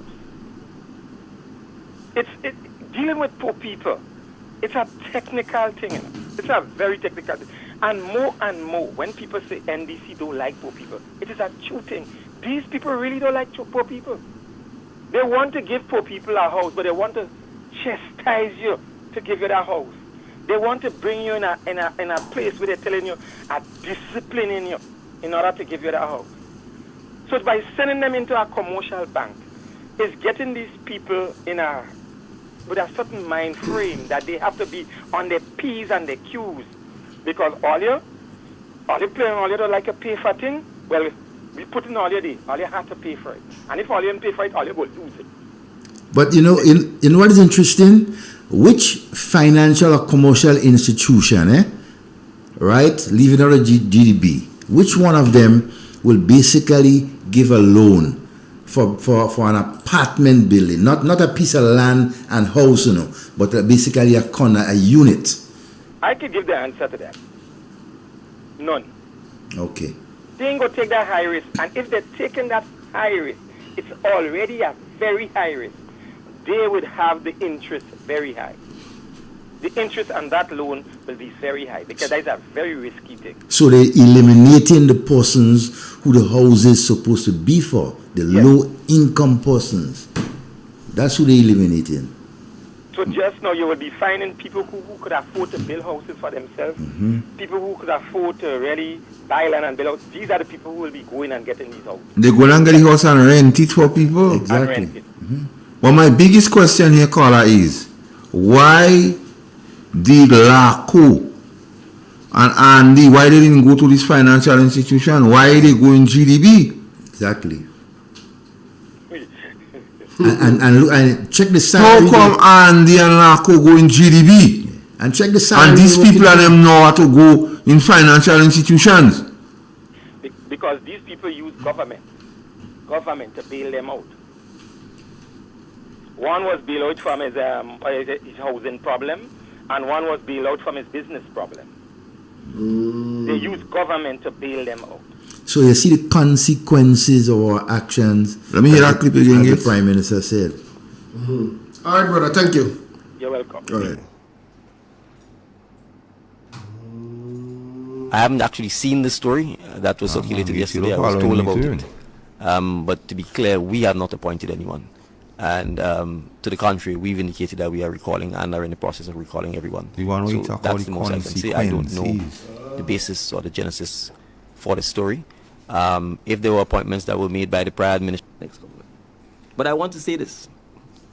The same way Carnival is 2 days, the same way an election is 1 day, we then have to live when the Carnival is over, and we have to live when the elections are over. And as citizens of Grenada, we have to live with the consequences of our choices. Well, what I want to tell him there, Van, is the same way how you go have election again, you go get it. You get it. You go live. You get it. You go live with the consequences and choices. You get it. But that is how blatant and disrespectful this group of politicians are. They sit down and plan lie. Right? And come and institute it for people and expect us to just sit down and don't say anything about it. It's disgusting. What chatters on the street say, Devon? This ambassador is a man what know about oil. Oh, the oil guru. He's a Nigerian oil guru. And the chatters on the street also believe that one of the Russians who get passport is a guy who know about oil. Because they say he and Uganda for them was in oil thing. So that what chatters on the street say So they say now all this talk out you can't find documents. One, when you find those documents, it will show that Gregory Bowen had to get some money because he used his money to fight against Grindbow. Yes, and win. And then you go realize GPG and the person they put in charge of the same committee, not friends. So they using him to frustrate GPG for one of the Russians to come in. And that oil man, so they say, if he's an ambassador at large and he dabble in the oil, we go ball out on Real FM, we go call out conflict of interest and corruption. So they say they can't afford that, so let them take him out on the list. So he's free to run in with the oil. Let's take the call. We'll get back to that. This guy is blatant. Hello? Hello? Hi. Master Carl. Hey. Morris Bishop appointed the man, eh? Aye? Because the Prime Minister don't know. Morris Bishop appointed him. Morris Bishop appointed him because he don't know. You don't know, the Prime Minister don't know. So he book Morris Bishop, so they're doing things, Morris Bishop doing things for them. So they don't know. Alright. It's the first time, it's a long time I haven't seen something so blatant. You put a big ham bone on the ground with little juicy drips and so, and you put a big bulldog to watch it and tell the dog, Don't touch it. don't touch it. And don't let nobody come and touch it. That is what they're doing with the oil and gas business, you know. They put in a man who was directly involved with the gas and oil way back in 2009, 2010 as finance minister, V. Nazim Bok. They put in him to investigate something that he was part of. I mean, how dumb you guys think Grenadians are? No, he and GPG not friend. That chatters say. And they want to get rid of GPG to give somebody who, they say some Russian, I don't know, that what chatters saying. Oh, so one of the Russian that is citizen by investment Yeah. who acquired that. So they're using this guy. Oh, so you have two oil to more up the water. Yeah. But you know things can hide and so long in Grenada, you know. Can't hide at all because as things go on, we will share the information as we get it, you know. So. Yep. Based on the program of work that we have now developed and identified, we can say that it is the intention of both governments to go to market jointly with a block for exploration as early as March of next year. This would mark a very historic step in the history of our country because this would be Grenada's official entry into the oil and gas industry. Time, it will allow us to cooperate in the field of training of our people. That Trinidad is going to help us to train some of our own people to prepare them for entry into the hydrocarbon industry. It will allow for cooperation in the sharing of seismic data. So information that they have about oil and gas location, they will share with us. And what we find, we will share with them. So, when they say it's a lie, was this guy lying then? Well, because they say all things lie, but you hear what he say. Yeah. That's what they call it. So he's a liar too then. Hello. Good afternoon. Good afternoon, gentlemen. Hello? Yeah. Hello. Yes. To do with this housing business, it's not easy for the vulnerable, low income, to get them houses, you know. A very good friend of mine in the United States of America, he get three. So he could rent me one. Why you get 3 1? Houses, 3 units. The affordable housing? Yes. So it's not local. It's not local that getting that. Mr. Man, you sure what you're saying? So men from the diaspora go have a lot of house down here? Listen now, I could call him. No. Right, so the person not here to defend himself. Right, so I'm sorted. Absolutely, positive. Listen, a lot of them. Take my word for it. Susie. Local can buy it. 75,000. Where they getting it? Low income. Foreigners that have them houses, yeah? Check the list. Check and see who getting letters to go in bank. Check and see. And then you will tell me better. Okay? All right, my brother. You know, one of the strategies, as the caller mentioned, they will give everybody letters, you know, to go to the bank. So who get? But they know who will qualify. They know that these persons who the houses were targeted for will not get through based on the stringent conditions of the bank. So those in the diaspora work hard for the house? Of course, they had a lump sum of money and so they work hard up there and so is their payment now. Good afternoon. Good afternoon, Mr. Carl. Good afternoon, Igwe. Devon, good afternoon. Good afternoon, my brother. Devon, the minister of MIT said they have belly and guts to do what the government would not do. And he is quite correct. He's quite correct in his saying. Because we never take out $150 from the senior citizens, the people that who receive the seed, and the young people that are eligible to receive the help from government. NMP government will never do that. But what happened there, You have you took out the NDC took out the money, 150, and they never said anything to the people. You have the people in the hot sun thinking how they would get the 350 and 450, and when they reach up to the cashier, the $150 cut for what they have to get.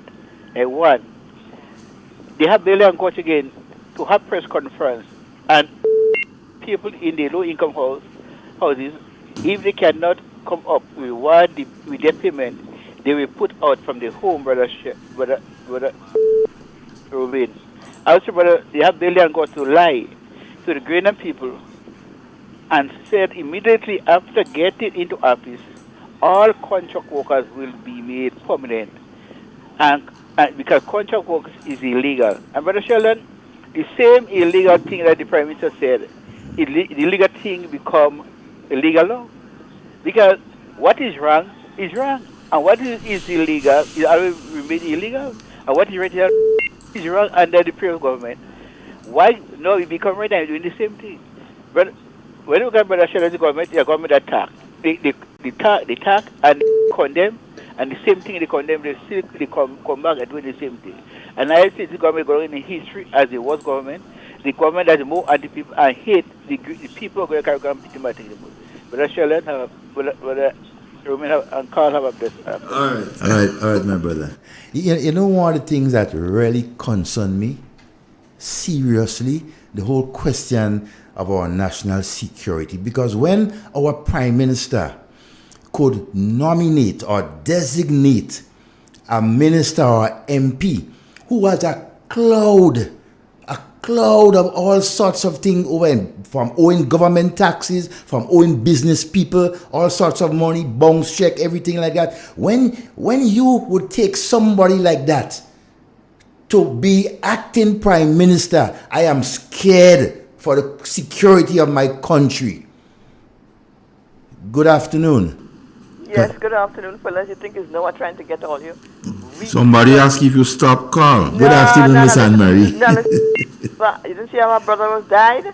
No, well, my condolences. Yeah, I was really under some pressure and things like that, but in any case, no way. I could. But he's a strong woman, man. Very strong woman. Yeah, but anyway, first of all, Brother Devon, how are you? Not too bad. I'm good. Well, most of the times that you're sitting, I just echo you. Because I am a straightforward person. As you realize that from now. Yep. Right. So I want to agree with you when you talk about this Morris Bishop business, first of all, with this stupidity. I've never seen people so foolish in this in my whole life, I don't know where this you could imagine in terms of a sad day, the worst day in history, where people are lost. I don't want to go through the whole thing tragic. And you're going to launch a national celebration, a time of happiness on a day. I hear you saying that all the time. Did you hear me say, I support you on that the other day? Did you say me? Oh, yes. Yeah, I can't support this kind of thing. No, but all you foolish, Lord Jesus. How could you do that? I mean, I hear you talk about the third. Anyway, that is your business. What I'm trying to tell all you is this, that I think that is a dumb idea. How could you? But also, I have to get on with Shaggy probably tomorrow at the talk. Because I very cannot understand how people could see Keith Mitchell and do nothing. You remember somebody talk about that at the Shaggy program? Mm-hmm. Huh? Yeah, definitely. And I had to, tomorrow I have to come and defend. And let me tell all you NDC people, all you could listen to me right now. I don't care. I'm not sitting on all your eyebrow, on all your wink, all your fall. Keith Mitchell is not really my friend, but I respect National Party, and that he has done a lot for this country to me. I can't understand all you coming, all you get a well-managed economy, all you are saying on the track, the campaign track, that all you have to borrow. Well, one was saying that if Mitchell had the money, he could have paid, and the next one was saying, well, you know that one already. That one, I have no time to talk. Want to see you line? I don't have no time to talk about that one. That one was saying, they go borrow the loan, all kind of different things. You come in and you say $60 million, right? You get $75 million. Where the $75 million is not from the same Keith Mitchell that all you hate so much that all you're talking about that. You didn't have to take a loan. You didn't have to borrow. You didn't have to do nothing. You just pay out. because why? Keith Mitchell had a well-managed economic management of the country was very quite good. And not only that, I and Marie say that all you was swimming in surpluses and not even on the current account, and that never happened to any other government, including the NDC. So that is, to me, all you're talking about these, that, and the other, all the success that all you're claiming right now is on Keith Mitchell back. I don't care who vexed. All this thing about transformational team and young people and look they succeed and look at what people do, all this kind of nonsense. They succeeded because of Keith Mitchell. They only win election because of the same Keith Mitchell on this, pension issue, contract work, and the general atmosphere and environment at that time was really toxic between Keith Mitchell and the trade union. So people wanted to show him give him a lesson, and really it's because of him really he lost the election. That's my opinion, and all they don't like that. But the fact is that it's the same Keith Mitchell that hand NDC on a gold plate this election victory, because it's nothing to do with no new leader. You see, like in Keith Mitchell now, he is the person that built the NNP, and the party revolved and centered around him. Well, I have some opinion, but it's not my opinion really in count. But so the people vote the leader of the party, the leader.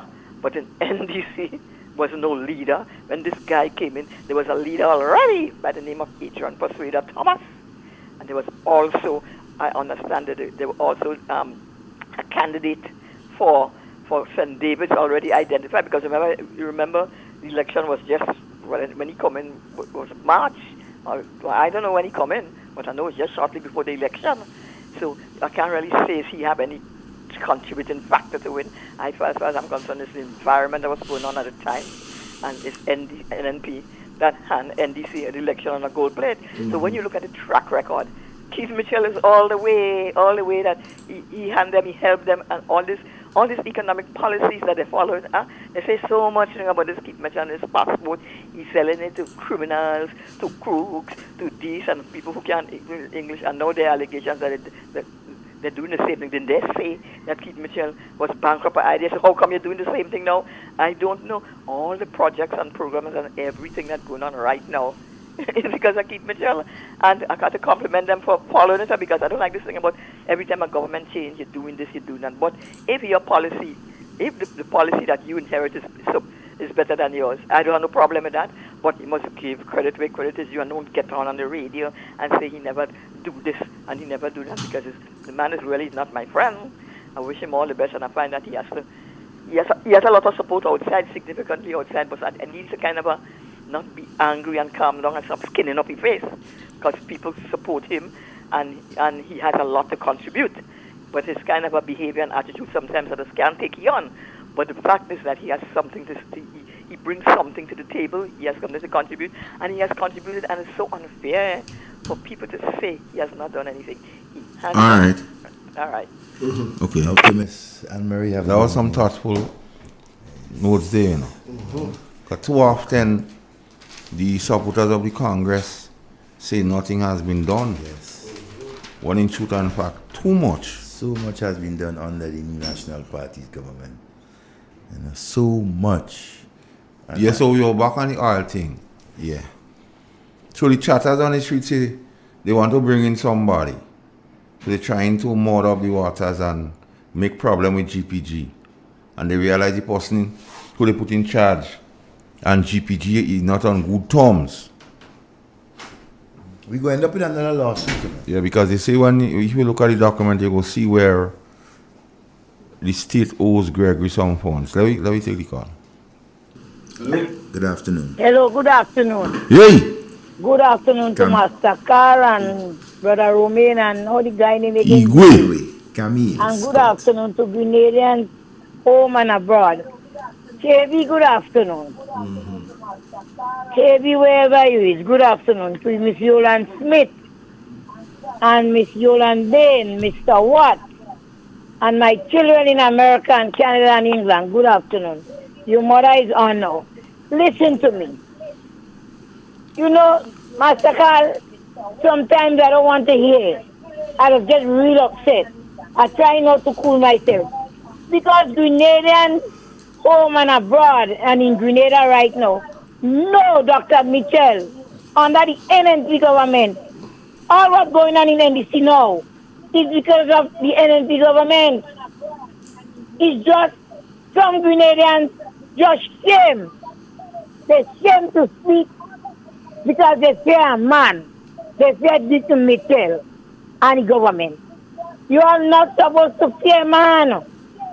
You all have to speak out when thing is wrong. You all know under NNP, Keith Mitchell and his members in the NNP government build roads, build schools, give your children, give all the children things to go and study.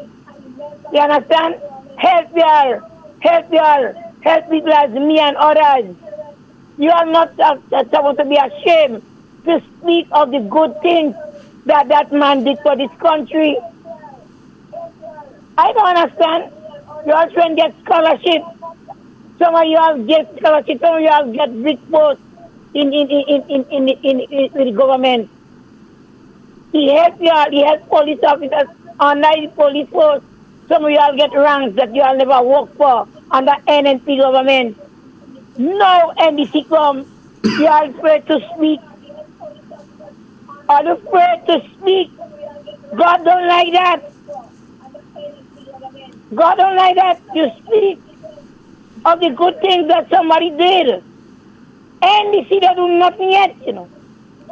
NDC they do nothing yet for the time they take office. They don't do nothing yet. They're still under what Keith Mitchell and his members did for this country. We're an ungrateful nation. And it's a curse. It's a curse we have in the country. Some of you are too hypocrite. A lot of hypocrite people in this country walking with jacket and tie. I don't want sometimes the things they're going to say and they're going to put me in the jail. All the bad mind. You have to thank God for small mercies. That man walk, give the man what due to him. When he dead, all he will say, he did a lot for Grenada. Let people know. Give man what due to them. All the too bad man, I have to go and ask God pardon for that country to go forward. Dr. Mitchell, good afternoon. Mr. Peter Davis, good afternoon. These are men that did things for this country. They work hard. They make sacrifice. They make sacrifice for this country. I've been around a long time. I could have been a dead woman. Years ago, a man that saved me on the fort when they killed my bishop and them. But man that put me in a trench because I was dead already. But I know a little of what's going on in this country. All little hypocrite. But you cannot stop the NNP government. All NNPI. All you stay focused and come out and start to work because we are suffering. The people have their money now. They're eating and drinking. Stop worrying about them. Stay focused. Get all your children registered. The children are about 18 years. Get them registered. And go in the villages and speak to your neighbors. And let them know what's going on. Because some people are radio, they don't know what's going on. Let them get them together. Because we're the one that's feeling it. You know how much I pay? $5 for a hand of feet. For 7 grand a green pig. $5. I had the picture on the phone. I buy $5 rice planting yesterday. 2 planting and fish market. And $10 for a pound of tomatoes. Instead of Mr. Andy Williams planting flowers, plant 2 fig tree. Plant 2 fig tree. That later on somebody will get a hand of fig tree.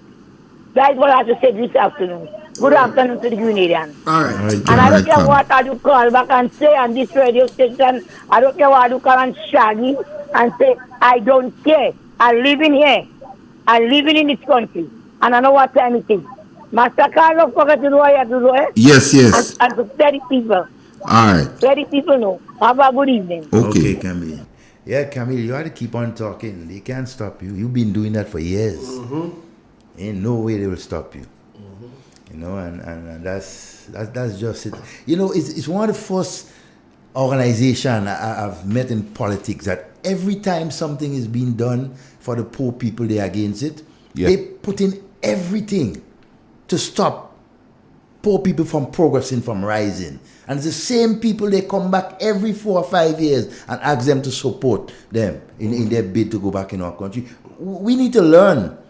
We need to learn and pay attention to what these guys are doing. Let's take the call. Good afternoon. Good afternoon, Devon. Good afternoon, my dear. Master Carl. Good Afternoon. Good afternoon, and how are you? A day, man. We did. Right.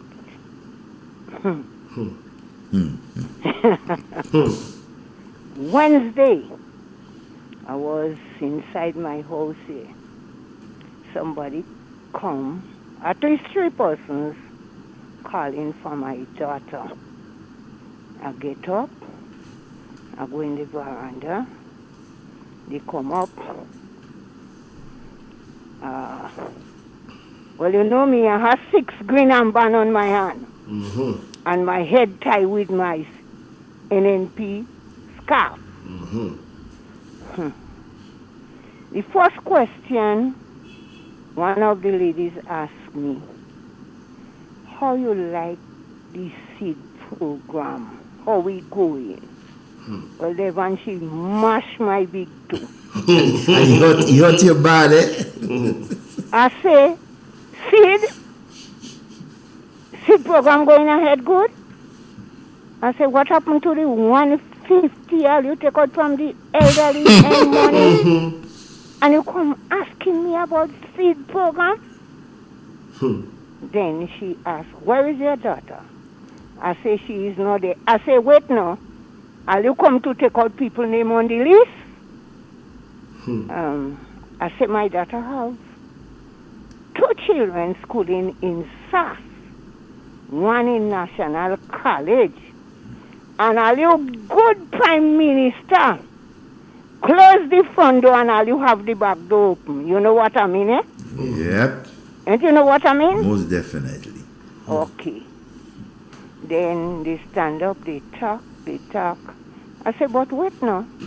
Are you come in my place? None of all you don't even identify all yourself. So who am I speaking to now?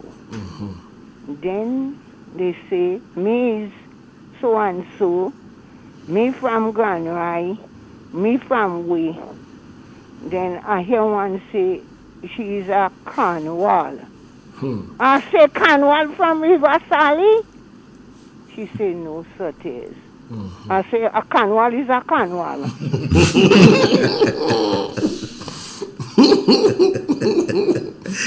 Oh, God. I say, a Cornwall is a Cornwall. I just studying them.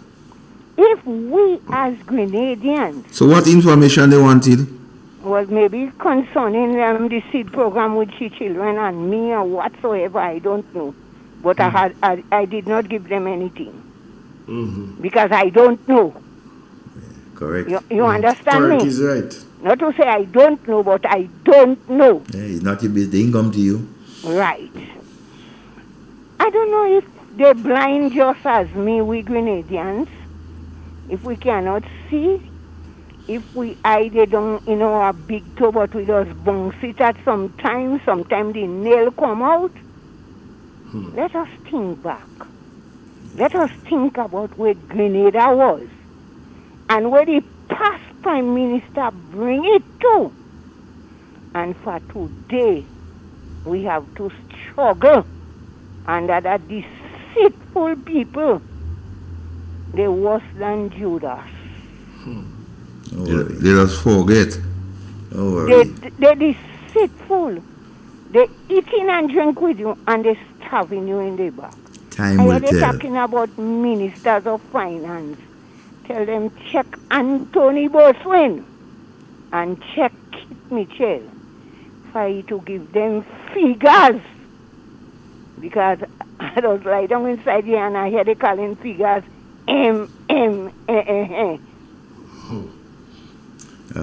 Okay, my dear. Have a Have a blessed blessed evening. evening. All right, take Massacre time. continue. Don't worry. We're going to fight a good fight. The race is not for the fastest, but those who could endure forever. Hold on. Well, you keep strong too, man. Me? Yeah. You know me, Massacre? You have I a think lot of so. you have a lot of fight in you still. You know me? I think so. Okay. Well, me is a woman, I won't give up. Yes. I'm fighting the good fight. All right. Okay. Have a blessed evening. That's a good one. Yes. We have another one? No, not yet. Yeah, we do on the WhatsApp. Yeah, let's take it. Good afternoon. Hello? Afternoon, gentlemen. Good afternoon. Hello, gentlemen. Afternoon. Good How you afternoon. doing? How things? On the quiet side. Before I go to my substantive points, I want to explain to something to Anne-Marie. And listen to that carefully. 8 months before they can become Prime Minister of this country, a convention was to be held. One of the delegates who would go to vote in the convention told me, straightforward, my good friend, how she ended up in the convention to vote for Deacon. Her niece told her, when you go to the convention, make sure you vote so that Deacon will become the leader of the party. The lady said she had no clue who the guy is. She never seen him. She never even heard of him before. You hearing me? Yeah, we're listening. Never heard of this guy. This guy has never been active in politics, in NDC or anything like that. And she was told that when you go to the convention, make sure you vote so that Deacon will become the leader of the NDC. 8 months before. So if Mr. Anne-Marie want to understand what happened, like Mr. Pierre usually asks the question, who sent Deacon? It's a critical question to understand in this country right now. So that when you hear all you playing all these clips, and for example, you say when you see all the big rallies, ask who sponsored it. When decisions are made, questionable decisions are made, you have to wonder why it was made. Trail the money, and you understand what's going on in Grenada. And we are in a pitiful situation, gentlemen. We are in a seriously pitiful situation. We're surviving still. And I think things are going to get so worse, and so fast that people's head will be spinning to the extent that they will wonder what just happened there consistently, continuously. The kind of a level of propaganda that is being dished out to puzzle people and confuse people's mind.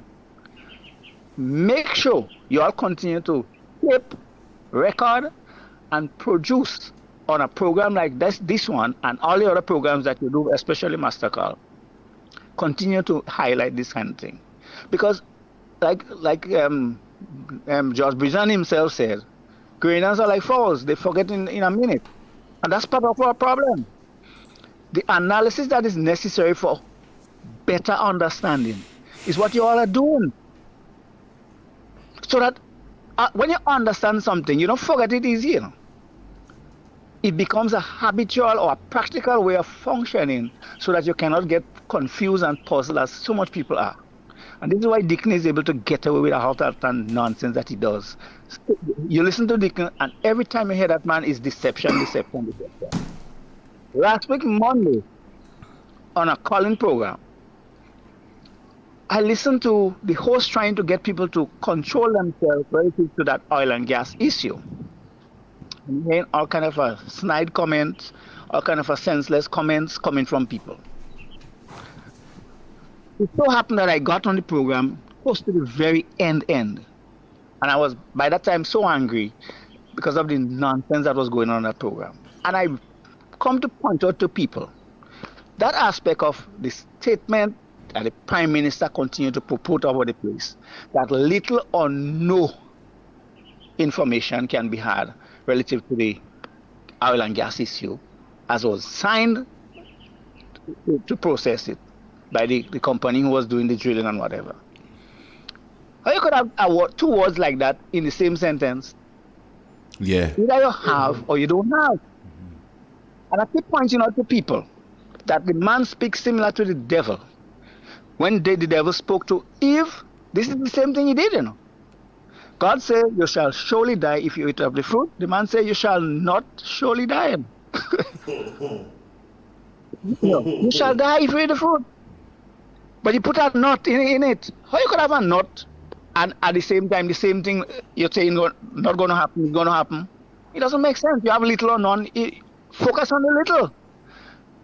If you have none, you can't even do anything. But one thing that came to me in thinking of this whole thing is the suspicion that committee that is set up is not to probe into whether there is corruption or whatever because that's the impression people are getting.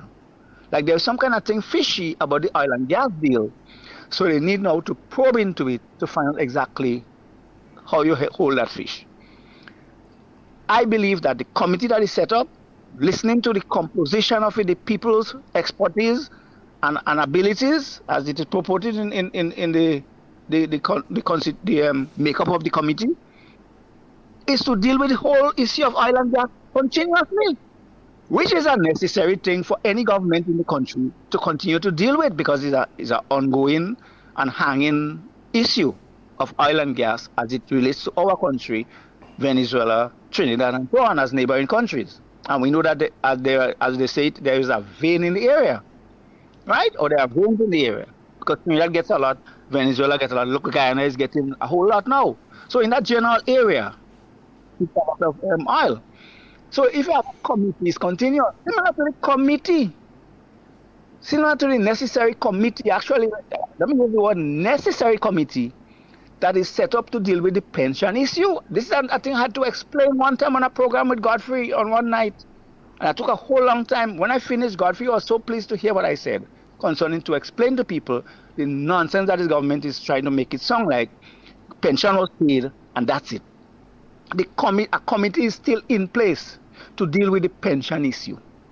And you played a few clips pointing out that these people recognize, but they're not coming out with it in the open, like in meetings and so on, to point to people that this pension thing is an albatross around our neck, around the country neck. It's not a simple thing. And Kit Mitchell set up a committee. They criticize it to the hill. Pay the pension and that's it, you know. You're paying pension just like that. Here you have it now. There's a committee that was chaired to established to sit for a whole year to come up with proposals of how to go about paying the pension. The Prime Minister recognized himself now that is not an easy thing anyhow. So no matter what the committee comes to conclude, the government inside there, having been Prime Minister of Finance, I don't know how much he understands about finance anyway, but he's part of the government. He has advisors around him, like Cornwall and so on. And they would have put it to him by now that the thing is not so simple as it used to sound on the political platform. And that's part of the problem that people need to focus on to recognize the deception of this government. And I'm not talking about from a party perspective. I'm talking about the people who are involved, especially the Prime Minister, and his level of deception, his attitude and his mentality in producing information. I see myself in deep danger in this country. Take care, gentlemen. All right. Next call on the line. Let's take it. Good afternoon. Hey, good afternoon, guys. How you doing? Not too bad. 22. Yeah, Mr. Devon Massacre Igwe. You firing? Yeah. Let me ask you a question. I ain't asking a question. I'm saying something. Mm-hmm. I'm listening to this whole discussion, right? And I want to ask, the Honorable Prime Minister that we have in Grenada right now was a lawyer, is a lawyer. That's his profession, not so? Anybody know that? Yes or no? He's a lawyer by profession. Right. His track record is being a lawyer. Fighting against the Grenadian people. Grenada and Grenadians, right? He never lost one yet. What makes you all feel, or NEC supporters feel, this guy will be somebody to support Grenadians in their dire needs? Right? Now, in context, this is my conduct, and they're listening. Listen, what happens in Grenada is that we put lawyers under the guise of NDC. And how did that work out? It never worked out good for Canadians, ever. Right? No, Dr. Mitchell was not the best person in politics. Well, I mean, But NDC come, they reform, they do what they're doing, and they come back with the same rhetoric over and over, and we don't. We're stupid. Right? If Dr. Mitchell was a dictator, if Dr. Mitchell was an old, whatever name they're calling him, and man, you can't call Dr. Mitchell what is a footy pebbles. I will call him so. Footy guy. Colorful socks, pink socks. Anyhow, I'm very Colored socks. Let me go. This gentleman worked against Grenada for Grenada. This guy worked against Grenada with Newfield. How many times can we say you hate Dr. Mitchell and take that? This is not normal. We need now, as Grenadians, to organize and see what is happening. This party, when this party said they had a convention, in 2021, this guy said he don't want to be no second best. He want to be the leader. He demolished what you call a deputy leader in the party. He is taking a page from 1979 and 83. But I hope, Mr. Deverman, I hope that in backfire on him, because what I'm seeing right now with Honorable with the Redhead and Honorable James, Honorable Andrew, and Honorable de facto member Jones in Mardi Gras, the radio host. You understand? I hope this him become a dangerous president, because this party right now, to me, please Grenadians, look at the party. There's a year and 14 months or 4 months, whatever they did. I don't care. I respect them. I will call them honorable. But what I'm seeing right now is very dangerous, and that trend is not going to end very soon. More to come with the houses. Gentlemen, have a good afternoon. Mm-hmm. Good afternoon. Every time I hear comments by persons and so, one thing continues to run in my mind this evening. The security of our country is being placed in the hands of somebody that is unworthy of holding that position. They have all sorts of clouds over their head. What do you think, Nicole? Good afternoon. Afternoon again, gentlemen. I want to point this gentleman that just spoke to something that was going on inside of NDC.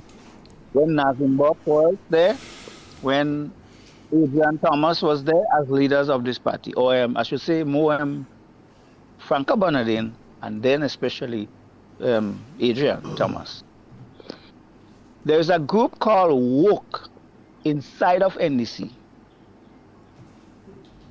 People like Redhead, the one in Carriacou, was the leading figures inside that group. They used to be on radio, putting out their piece. I heard them many times with Brenda, and to the point, expounding their line of reasoning, because NDC was in the wilderness at that time. Even though they had leadership, in the name of leadership, there was no direction, with Franca Bernardin especially, and Adrian Thomas. That's a fact. So these guys and them woke up, as what they might say, and they had that movement going on. So the gentleman shouldn't be surprised that they have not died. Similar to how the group inside of the NJM that came in the end and destroyed the revolution, that same group exists still. Just like that, NDC has that same group called Woke inside of the NDC, headed by people like Ron Redhead and Tevin Anjos, two leading figures in that group. Take care, gentlemen. All right, man. You know, chatters on the street say that they understand that the minister in Karakou leave the house and he renting hotel and thing now, you know. How we know the government are paying for that? I wonder who paying the bill.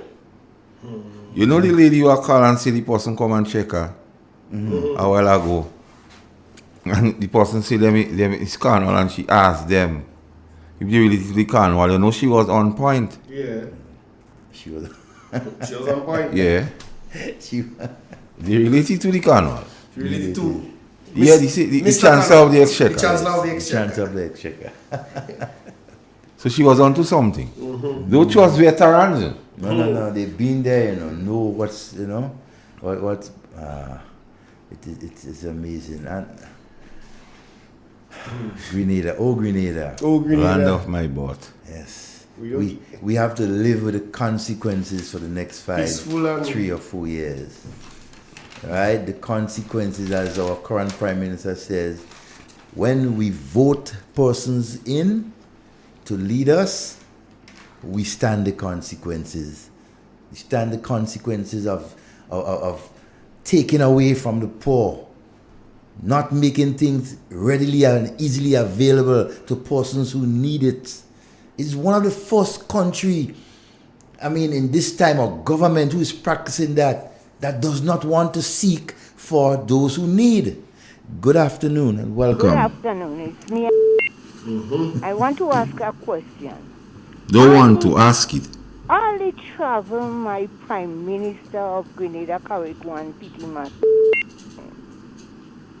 I did here, and never one day here the Prime Minister say, well, he get a pen, he get a exercise book, or something. So when he travels, when he go, he don't coming back with nothing.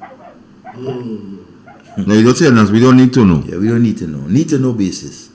But we need to know. Yes. But we asking. We asking, but we don't get no question. No. We go continue asking. Continue asking. Do you think it's like double standard? More than double standard? Give them a chance. Everything is for a time. I tell them, be careful how they going up the ladder. Sometimes in coming down, they meet me going up. The next time the man needs come back by, you could give a message to him. He won't come back. Okay. Because since he hear me, I don't come back. Because I tell her plain out what they do and what they is doing. So she won't come back. She like Mr. Andal. Mr. Andal came here 3 times behind me. Now I calling for him to come and open the station. He don't come in. I'm calling for him to come to look for me and to open the Monkfish Medical Station where the people in that area have to go to Hermitage Aristoteles. And money is as scarce as provision now, eh? You don't have money. And you must get a $5 to go to Sotes or Hermitage. And you have to leave 6 o'clock. Because when you go late, you're spending the whole day over there. Come and open a medical station. Is Mr. Lacquette the Minister of Health? Where you living? I don't know. He might be in hotel too. I don't know. Not in Grenada? Yes. I can't believe. You don't hear what's taking place in health? No, I don't know. Tell him come and open the medical station in Montreat. Because Mr. Andal take out a picture stand up there so you know what it is. I know. And me is the one that used to plead with Brenda about that Montreat medical station. And I talked to Mr. Steele personal and tell him, are you letting down my minister of St. Patrick West? Because after Ivan, he was on top the roof of the Montreat medical station with 4 or 5 other men. All right. Trying to fix it. We need medical station because according to our conditions, sometimes we could walk to reach there. One thing I want you to do for me. Yeah. If the man niece come back, Mm-hmm. ask her if she household on seed. I know you're afraid to ask that. You want them jail me? No, man. You know, I don't have eyes, so you want me to go in Richmond Hill to Nah, man. You have too much support this time around. They're not in every days where they're picking up Monkfish people in truck. That can't happen again. Never again you go see that stupidness. You want me to go down in Richmond Hill? No, you fearless. When they come in your place, you could ask. Uh-huh. If they come in my place, asking them nothing. But I don't think they go come back. Alright. And I want them to remember, they're talking about the revolution, they're talking about October 19. Tell them, remember, it's about January they kill in the jail from Mountreach. All the advantage they take on Marine and all of them up so. Whole among teachers in who they in Hopeville, who they in Richmond Hill, who they all about. They forget. A lot of us forget. They want. Struggle. I ain't forget. Mountreach people go through. Alright, Carla. Have a blessing. They tell Monkfish people come out and hear the plans what the revolution have for them, you know. And when they come out, it's guys and Chuck waiting for them. Chuck and thing are waiting for them. To go with them? And them men and them do talking about that now, you know. They're talking about. You know, one of the things too that persons fail to realize over the years, from the revolution, every time come back, there has been no government who has provided more scholarship, educational scholarship for the people of Grenada than the NNP. And Devon, hear this one. That's without a doubt. Hear this one, Devon. They bad on social media. They cursing everybody on social media. Who liberalized telecommunication? NNP. NNP what give them the tools now to doing the stupidness and them they doing it. Exactly. Want to curse everybody and make fake profile and tell you what they want to know. Oh no. Times so 1 minute call would be like $20, the NNP liberalize it. Yeah. So NNP could have said if you could have give you cheap. Why thing when they say I would put cap on gas and talk it is afternoon. If we could give you for 12, why cap it? Cap it now! Cap it now, it's 17. Good afternoon. Good afternoon. Good afternoon. Good afternoon, my friend. What Mr. Duncan feels still on between these fellas with all his lies, with the kind of dignity he leaves the bank with. As a big man between these fellas with this, you know, with all these lies and propaganda that going on there. I would like to know how he feels. I wish he could call and say something one of these days. And take You have to tell remind him of the word detoxification. You know, because That word, detoxification.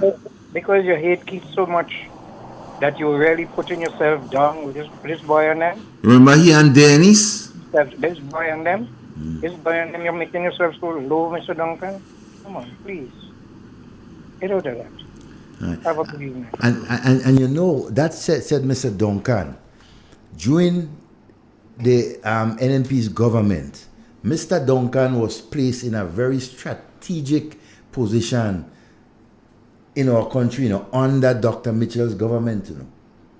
You remember when Dr. Mitchell set up that committee, what it was exactly? I think it was for the transformation, for the fund that the government would put aside. National Transformation I think, yeah, something like that. Mr. Duncan was one of the members of that committee. 40%. Yes, right, and showing that transparency. That transparency and everything like that because of his, his work and everything.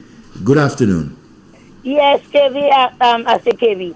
Master Kara come back in this. Yes. Well, that caller I just called and spoke about Mr. Duncan. A shame, you know. Because I know that man in the ministry as a young man started to work in the Ministry of Finance. When I was working there as a caretaker, I had a lot of respect for him. And then a lot of respect when I go to the bank because come in the bank where he was working. And one day, one of them people tell me he's the manager. I was so proud of him. But when I heard he speak on a clip concerning the people with the people that they said are selling the land of the hotel and about the passport. Boy, I turned up my TV. I was so embarrassed. Because this guy is, I mean, when I knew him, very respectable and nice. I want to know how he could sit and talking about this thing about Grenada. You as a Grenadian. You understand? I so shame for that man. And I would like to see him meet him face to face. Because what I will tell him, I know he might call the police. You know? But I want to say something again. To we Grenadians, don't blame Deacon Mitchell for what Deacon Mitchell doing.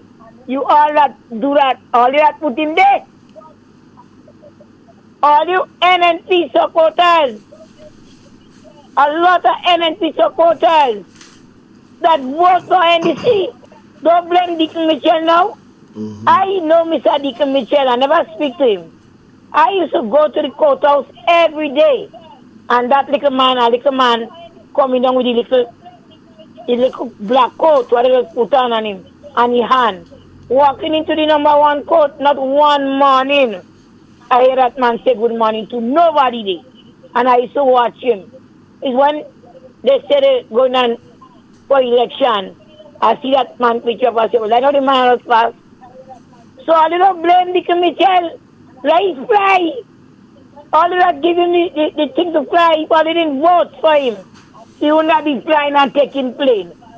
And he will not, he don't tell you nothing because he said when they get in office, they're going to do things different. So they're doing things different. And those are sorry. I come here. Somebody could vex it all you want. I don't sorry. Take what all you get. Keep Mitchell is an old man. Time for him to go. All you get a young man. Take what all you get, you know. I don't sorry for some of y'all. All you that vote. I come here vote for NNP. When I went in Brisbane, and I went in there, put the X by the house. You ram it up by the house. Yes, so what are you get now? Take it. Take airplane. Take what are you get. And Deacon of Fred run on them. Deacon Michelle of Fred, they don't do nothing. You don't afraid them, you have them what you want? They don't afraid him. Them can make a move. Take what are you get because Deacon don't study in all you. And you could talk from now till, yes, and you could talk from now till when it's time of election come. He just study in all you. Run on them. So you just have to armor yourself and wait till when they call the election and vote them out. I am not ashamed to tell the Grenadian people in Grenada and the island now and home and abroad, who they in China, who they in wherever they are voting and then I go dead IND right now. Because Dr. Kit Mitchell is a man for the poor class people. He have love for poor people. He will not never choose who to give the house. He'll give NDC, he'll give J Wright, he'll give NNP, he'll give everybody will get. As long as you need it, he'll give you. So I do take what all you get. Take all you soon now. Have a good evening. All right. We have a little correction here for you. Mr. Duncan was the chairman of the Fiscal Responsibility Oversight Committee, monitoring government's compliance with the fiscal rules in the law. Fiscal rules. In the law. Yeah. That's like big walker. That's a huge. I call oversight. Oversight over the economy, the finances. That means they couldn't do anything. It done. And you put a man as him. Yeah, good vibes. Good afternoon and welcome. Hello? Good afternoon again, gentlemen. You're hot today. Hello? Go ahead. Relative to that independence celebration and the 19th of October issue, the level of naivety, callousness, and ignorance that is being displayed by these people relative to the celebration of the 19th and the February 5th shows senselessness about these people. Plain and simple. How do you equate Maurice Bishop with independence as it is so reported? I don't believe Grenada is independent, so I'm convinced Grenada is not independence literally, as a matter of fact. But how do you equate or associate Maurice Bishop with independence. When Maurice Bishop was the leading advocate against Grenada becoming independent under Gary. You need a separation of the two things. And this is why I understand where people are coming from. Even though I don't believe in independence for 1 second, because our constitution, if you read it, does not give us independence. We are still a colony, limited as it is. The thing about it is that in the case of the 19th, a whole lot of people were massacred. A whole lot of people were destroyed. Grenada, actually, the psyche and social fabric of Grenada was so badly damaged that recognizing the damage that was done separately and individually, the day and what it means to the people, would help to heal. When you mix it with the celebration of what is considered as independence, you are disheveling the whole, let's say, the spiritual aspect of it. It's not a worshiping day, actually, but the whole concept of spiritual has to do with what level of solemnity you relate and correlate with the whole idea. So that people dying in mass or en masse on that day, you are setting off a celebration of independence. Sounds like a contradiction or a senseless inconsistency. And that's where the problem is. I can understand where people are coming from that angle. So these people and them, they continue to recognize nothing when it comes to sense. Stupidity reign. And if that Grenada is going to continue along that line, frankly, I have no set of words but this type to explain or to describe what is going on. Frankly, that government is confused, don't understand what they are doing. Deacon is a representative of the devil, pure and simple. I have no apology to make to him or anybody. And this is why we are in so much confusion. Take care, gentlemen. All right, my friend. The thing about the holiday, Devon, remember since last year, Ron talked about that holiday. So these things don't happen by accident. No, they plan everything. Like Mr. PSLA was in the lab planning that one, they just choose that time to drop it. And here what they drop it? They drop it when the crime was at its highest to take out people's mind on it. And then we start to argue about October 19th. But that is the type of government we have in Grenada, Igwe. What are we waiting for, Igwe? And I think this is how we describe our government. This is a real word. It's not made up. Okay. It has Greek origins. It is called a kakistocracy.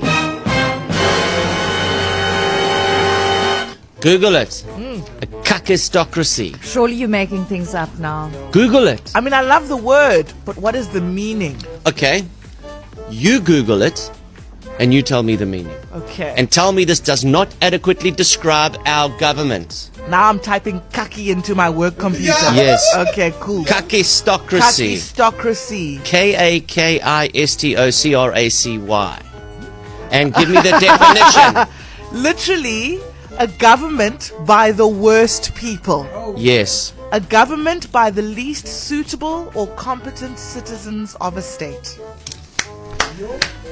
Okay, so full of the kaki people. It's not I even can't believe it's an actual word. And it's not even an Afrikaans word you'd think where kak comes from. Hey? Wow. What do you call up? Yes, Igwe. So, if you have a government of the least suitable, least competent people, you can't expect good things to happen there. At all, you can't. What the part I like is when that clip where he say, after election, play that clip, because I want people to hear what he say. The consequence. The consequences, we live with it. When you hear the Prime Minister and others in a comfort zone, they just speak the truth those times. They sweet. Like when man say, when man sweet, they say he was in the comfort zone. Feeling sweet. Let me hear that one. Next compliment. But I want to say this. The same way Carnival is 2 days, the same way an election is 1 day, we then have to live when the Carnival is over, and we have to live when the elections are over. And as citizens of Grenada, we have to live with the consequences of our choices. Yeah, man. Play that again, let me hear. The consequences. Next compliment. But I want to say this. The same way Carnival is 2 days, The same way an election is one day, we then have to live when the carnival is over, and we have to live when the elections are over.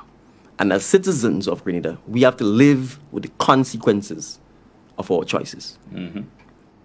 As citizens of Grenada, we are now living with the consequences of our choice on June 23rd? Yes, June 23rd. 2022. 2022. We are living. You give me any call there? No, no. Let's take a break and come back. Yes, sir.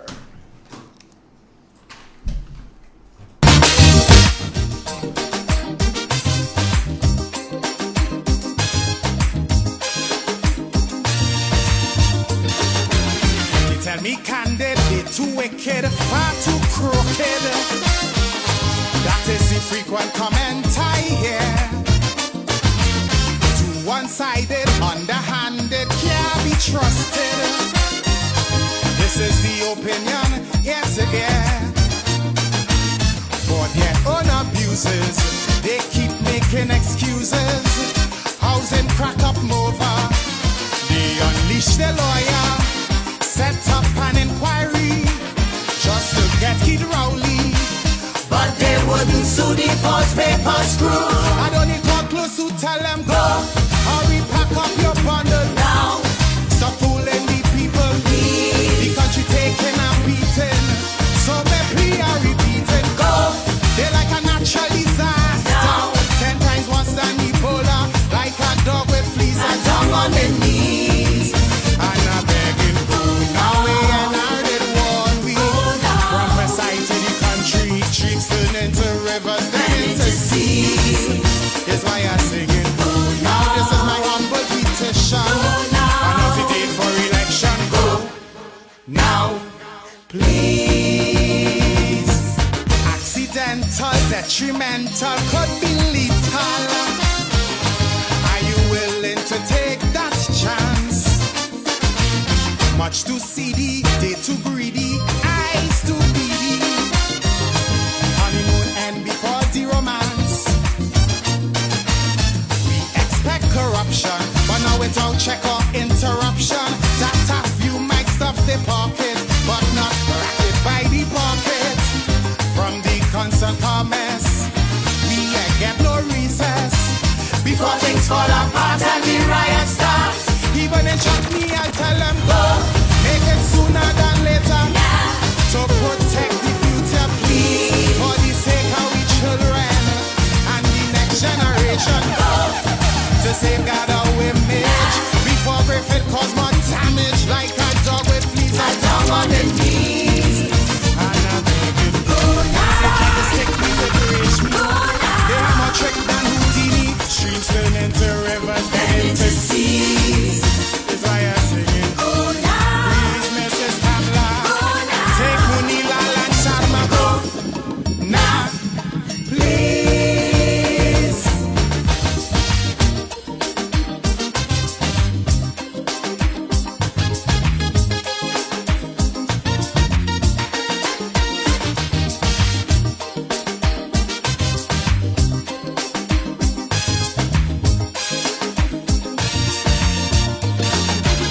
Them and them minions, total villains, raking millions. Their slogan, we shall rise, it was so true. Tell John Public not to panic while them and they sidekick. Swimming in a pool of dollars so blue. Like meat eating vulture, they neglect agriculture. Mega fans of phony, Mama Guy Caroni. Sweet man Glenn and Sharma came face to face with the karma.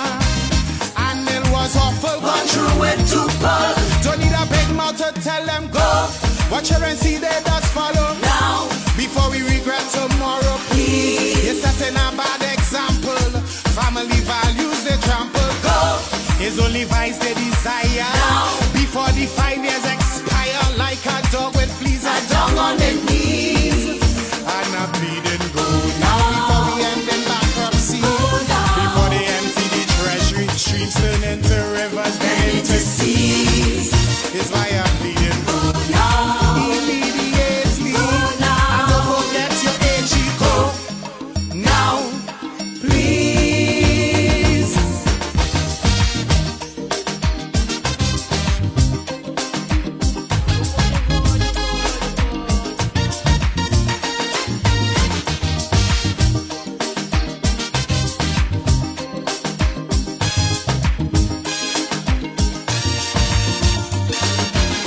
Love to quarrel, always oral, highly immoral.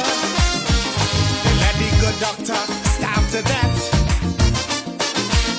Used to court him, once support him, no road to point for him. But once in power, they quickly forget. In 2023, we will roll out a major initiative that will support our farmers and fisherfolk to grow their enterprise and increase local production, thereby reducing our dependence on imported foods, ultimately lowering the cost of food. The Food Security Enhancement Project is estimated to cost $27 million to be implemented over a 12-month period. Major initiatives under this project include production support for crops, livestock, poultry, and fisheries. Mr. Speaker, government aims to significantly increase the acreages under production by at least 20 acres. To this end, direct support will be provided to farmers to increase the production of specific crops, namely white potatoes, cassava, yams, dasheen, corn, and bananas. Government recognizes the rising cost of farm inputs and will therefore provide support in the form of land clearing, plowing, planting materials, fertilizers, farm labor, training, and technical services.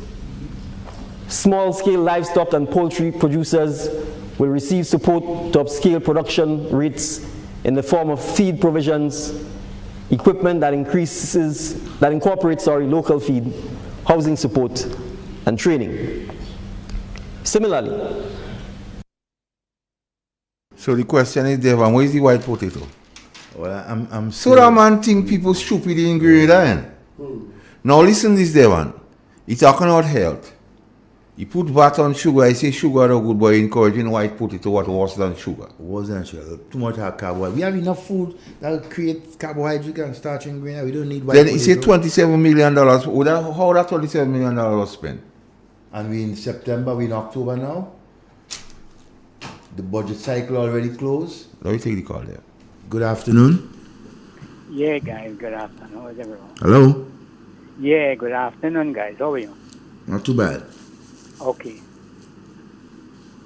The issue that I have, when I heard you mention Mr. Cornwall, the Minister of Finance, I have a burning issue with the Minister. Speak up a bit, sir. I said the issue when you mention... I said we don't hear any low. Speak up a bit. Hello? Hello, are you hearing me now? Yeah, much better. Yeah. Okay, I was saying that the issue that we have as pensioners is concerning Mr. Cornwall. We pensioners have been suffering since that bi-monthly payment came into the reckoning. Mr. Tell us what listening so you go tell him. Yeah, because whenever the 15th falls on a Saturday, we can never ever go to the bank on a Friday and find our payment there. Never. We always have to go either the Monday or the Tuesday. Now, I don't know if the problem is the ministry not sending the pay sheet at the right time in the bank, or if they do send it early, but the bank takes time in having it sorted. But we are not able, and I think as pensioners, because the Honorable Minister must know that we are only getting half of our salary and not the 2/3 which we are legally binded to get. We are only getting half for the time being. We have to do 12 days as a pensioner, 12 days before we can get that 2/3. So it means that half that we're getting. You have to pay mortgage, you have to pay bills. How far can that go? So we are asking you, so if you are so listening, please have some sympathy on us and try to get this sorted out. Secondly, sir, as to date, we have only just received our increment payment last month. Okay, kudos to you. It has been paid. But where is our retroactive payment? How soon can we get it? It is understood that all other public workers have gotten this? Why are pensioners being ousted so? Why are we ostracized? I mean, there will come a day so when you too could become a pensioner, and I'm sure that you would not like to fall in situation that we are now undergoing. So we are asking you, if you are so listening, let us know how soon we will be able to get our retroactive payment. And please, sir, Mr. Cornwall, whenever the 15th falls on a Saturday, we would appreciate very much if we can go to the bank on the Friday, even though it's midday or 1 o'clock, and we can get our pension. We would appreciate that. Thank you. Thank you very much.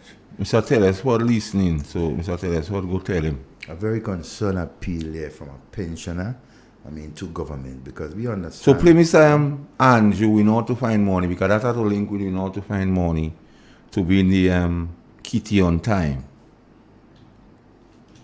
So don't worry your head too much about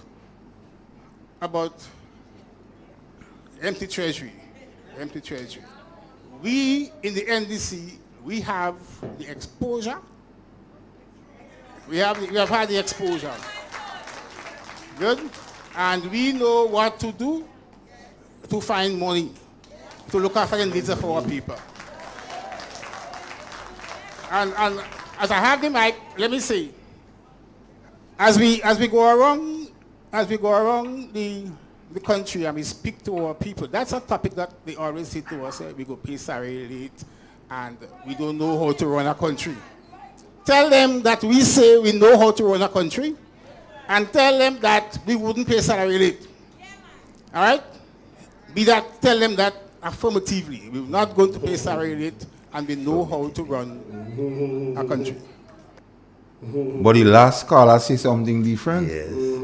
Let me take the call. Good afternoon. Good afternoon. Affirmatively, man. I want to know what happened to all these farmers that went to tree consultation. What happened to them? I'm hearing they say nothing. Nothing. They close the front door, they open a window in acting board, a window. A back door, what a window they open. And they say nothing.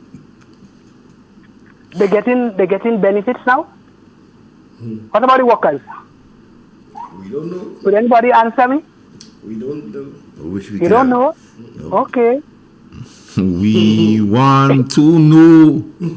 But you think you answer now? No. About gospel? No? I'm just asking question in song. Ask Minister Andrews. They know how to get money.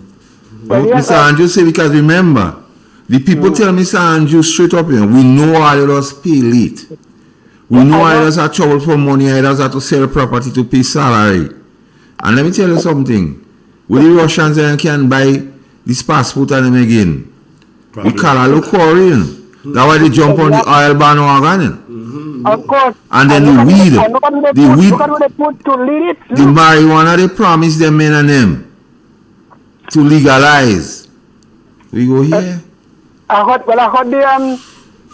the delegate, I heard the lawyer from marijuana say he went to St. Vincent. But tell him, I see, before you start to say things, call Trinidad and Tobago and ask Riyad Emirates, a West Indian cricketer that invested $4.3 million US into that. He went to St. Vincent and he saw a plot where he cannot even hold, that's a green shed, he said, cannot even hold 500 seedlings. And then he went to Canada. The firm that they were supposed to ship this stuff to is non-existing. So before they come with marijuana, do all the research, because when they come in and talk, tell them I am not a Down syndrome. All right, caller. Okay. That caller militant, man. Yes. Straight to the point. You want to one get? No, we go get. So, yes, Devon. The guy says about white potato, yams, dashing, corn, and all sorts of things, mama guy in the Grenada public. But up to now, we don't see nothing now that, and they say $27 million, so we want to know if that money is spent because the budget boss. Because they come back with a supplemental, and when they come for a supplemental budget, I mean the budget boss, he don't make it. The best budget fail, he fall flat on his face. So all the old talk about best budget, I don't hear in them now. They can't talk. The budget failed miserably. Please smash up. With the white potato. In a best budget here, you beg to borrow 350 million of the bat.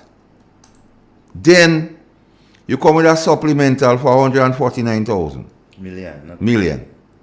Then you come with another request to borrow for 100 million US, 270 million. Then you meet $530 million in the treasury, but you still can make it like 150 for the people in seed. Come on. They can have a heart because all the symbol is the heart. Have a heart, Mr. Deacon. But then again, the only thing I was fighting against the people because a farmer tell me it's a long time the Prime Minister had marketing board in mind because he represented the rice mills against marketing board and he lose. And he lose. That was the one he lost. So when he telling people he never lose case, you lie.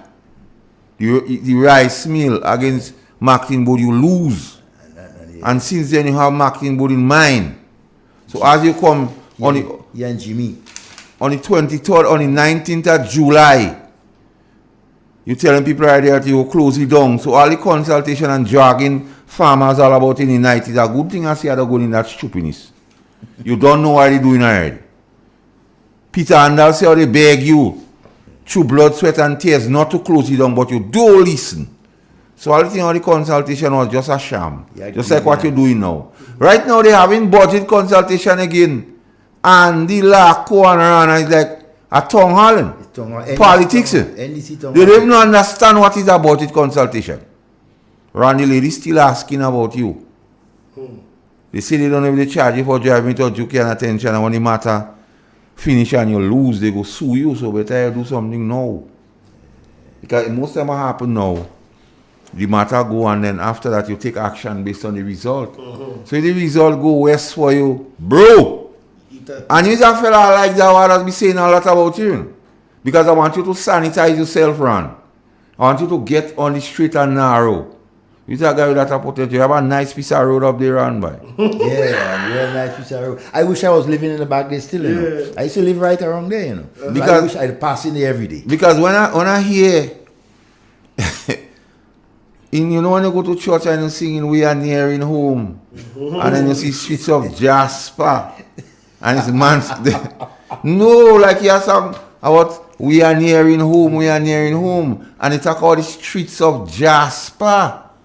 When I watch that street, I say, well, maybe that is how the street of Jasper is. Yes. Well put. Yeah, man. Ron, street of Jasper. They are belly and they are guts. Yeah, man. You understand?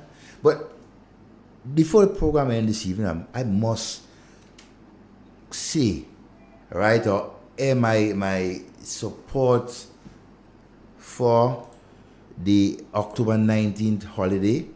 I think, in my view, it was long overdue, right, to celebrate what went on October 19th, right? But I am so disgusted about the committee and this government having to put another activity on that day, right? I'm appealing to all of us, all those who are impacted in some way, directly or indirectly, who was on the fort on that day and almost lost their lives, had to scramble, right, for safety and everything like that.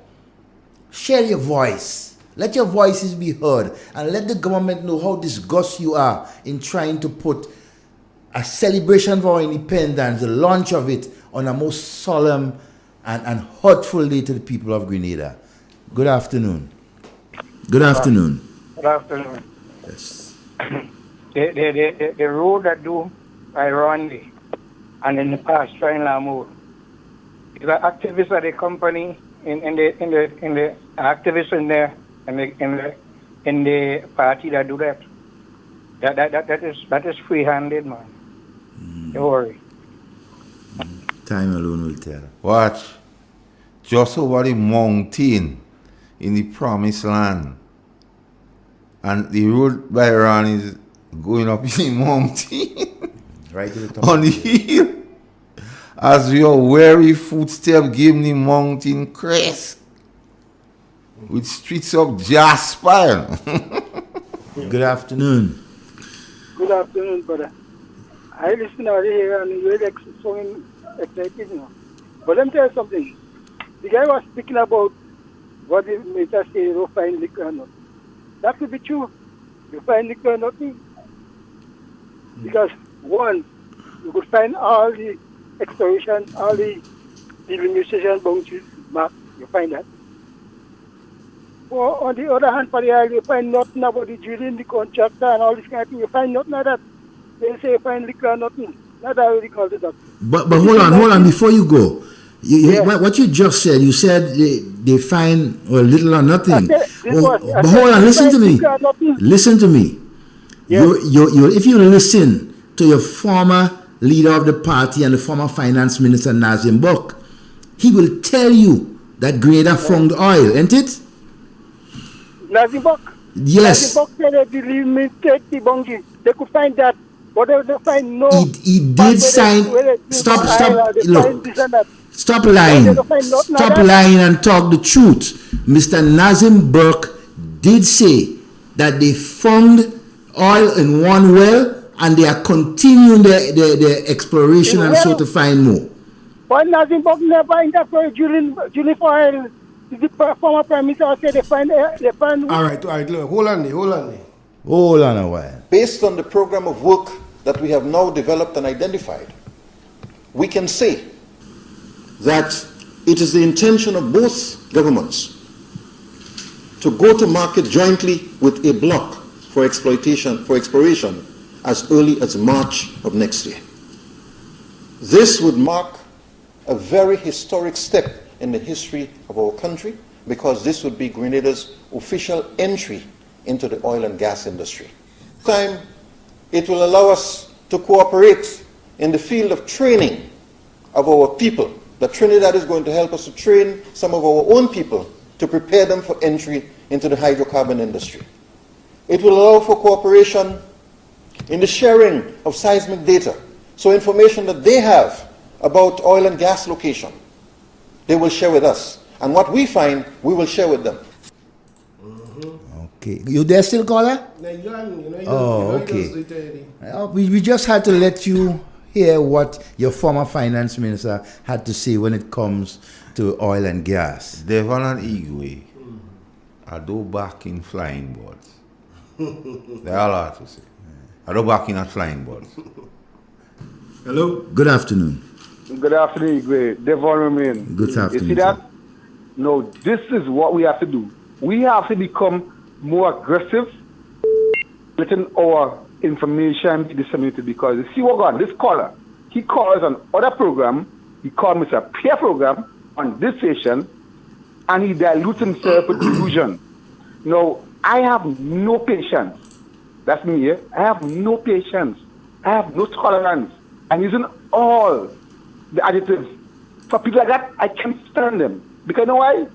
When you have somebody going on a radio and say, call Deacon Mitchell, most honorable, you're supposed to know that is not an accolade that somebody does not deserve if he has not put in the political work. You don't get sir or knighted if it doesn't be bestowed on you. You understand? So, beloved, if you like man, you can have that. But once you call most honorable, it's no. Right honorable. We can call it right honorable, honorable minister, honorable so. But you know what to call it? We can right honorable is a title. Right. So let me go forward. I don't want to call this gentleman who's a PM because it's what I consider in my thing, it's a custodial name. So I will see him in the place, I can pay dons and I don't know him as Prime Minister. I don't need to know him because I can be blind. So I can say, Deacon Mitchell, if he is in the Parliament, right, I will say Honorable Deacon Mitchell, Honorable Senator, whoever, whatever, right? But once he's in an area, in a common space, So let us use the draconian way of doing it. Like a certain blind, so-called blind guy up in the place of they'll say, the Governor General is ceremonial, and you say so-called. I can do that because he's actually right. He is right. Somebody said, Dick Mitchell, if I see him in the damn street, I don't give a damn about him. But once he is in the parliament, if I go and watch that segment, I will say, Honorable Minister, Prime Minister. We need to understand our civil rights, but none of most honorable. None of most. You don't deserve that. And by the way, let's go and fish. Have a good afternoon. Now, the office of the Prime Minister deserves certain respect. So, by extension, the holder at the time of the office, the respect transfers to him or her.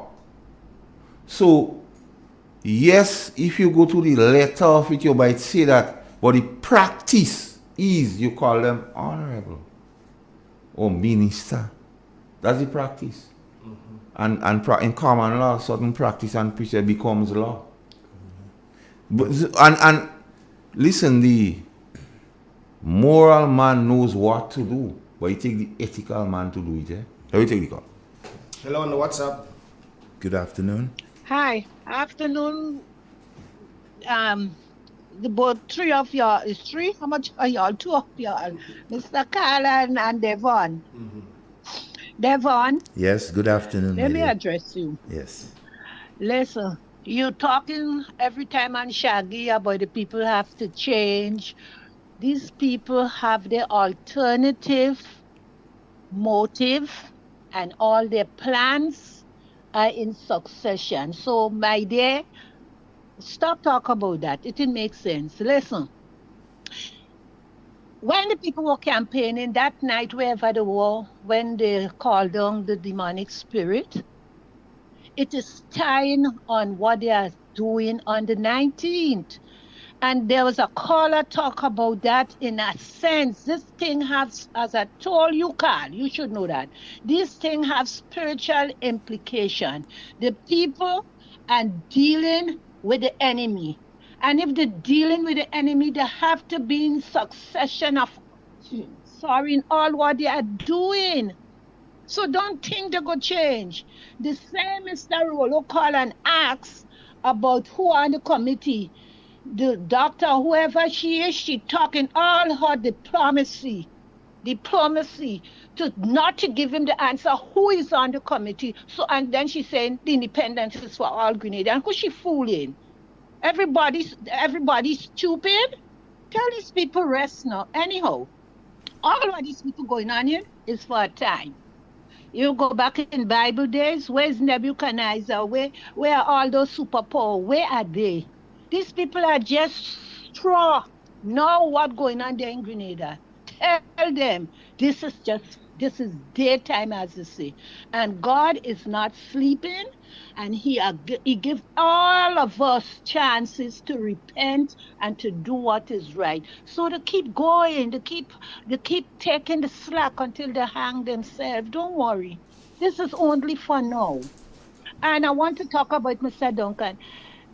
If I'm right, there was some point in time when Dr. Keith and he had some scroll or something, and he brought the government and he won. Is it a time where he's trying to get back at the government? And Dr. Mitchell is such a forgiving person, and he brought him in. Y'all were just talking about the position that he gave him. Isn't he still have that unforgiveness spirit in him? I guess not. He knows that he's joining these wicked people, to demonize our country and to bring us down. Come on. Something is wrong. We're not going the right way. Thank you all guys for listening. Okay, my dear. Have a wonderful The true test of a leader is how he leads in crisis, there. We have a last one. Good afternoon. Caller, 2 minutes. Hello? Hello? I don't bother. The true test of a leader is how he leads in crisis. Come back. Let me take it. Caller, you have 2 minutes. Hello? Good afternoon. All right, the monkey, so no bother. All right. Let me close up. Dr. Keith Mitchell has shown what he's made up of. led to the crisis of Ivan MLE, the crisis that NDC created, and brought Grenada into a place where we were. Not forgetting COVID. Yeah. The management of the COVID crisis in Grenada. And that is a true testament. So even Second to none. So even if they say what they want to say, nothing happened. The mere fact that he navigated Grenada through MLE Ivan, NNP crisis, and the pandemic qualifies him to be a national hero. Do you want to hear? You are as before I leave, and I really want to encourage us as a people to continue sharing, right? And don't be afraid to speak out. When things are wrong, it's wrong. You have a voice right here with us on Independent Talk. Let us know. Share the information with us, right? And keep us in tune. We are there. We are your spokespersons, right? Share the information with us and give us an opportunity to expand on it. One thing before you go there, I need to talk to the NNP masses, you know. Now we're hearing all this old talk going around about convention and leadership and all kind of thing. Dr. Mitchell is the political leader of the NNP. And the NNP, as a party and an organization, will decide where do we go from here. The structures of the party are being presently reassessed, rebuilt, and restructured. So the NNP would know when it's time for convention. So leave that matter up to NNP people to decide. Stay out of our business. And serious thing, man. As a matter of fact, my personal view is at this moment, the party is not ready for convention. We have to put things in place. So leave the NNP to decide and sort out its future. Manage it. Good day, folks. Till next week.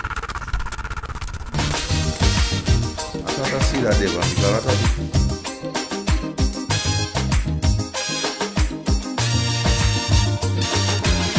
Tell me candid, they too wicked, far too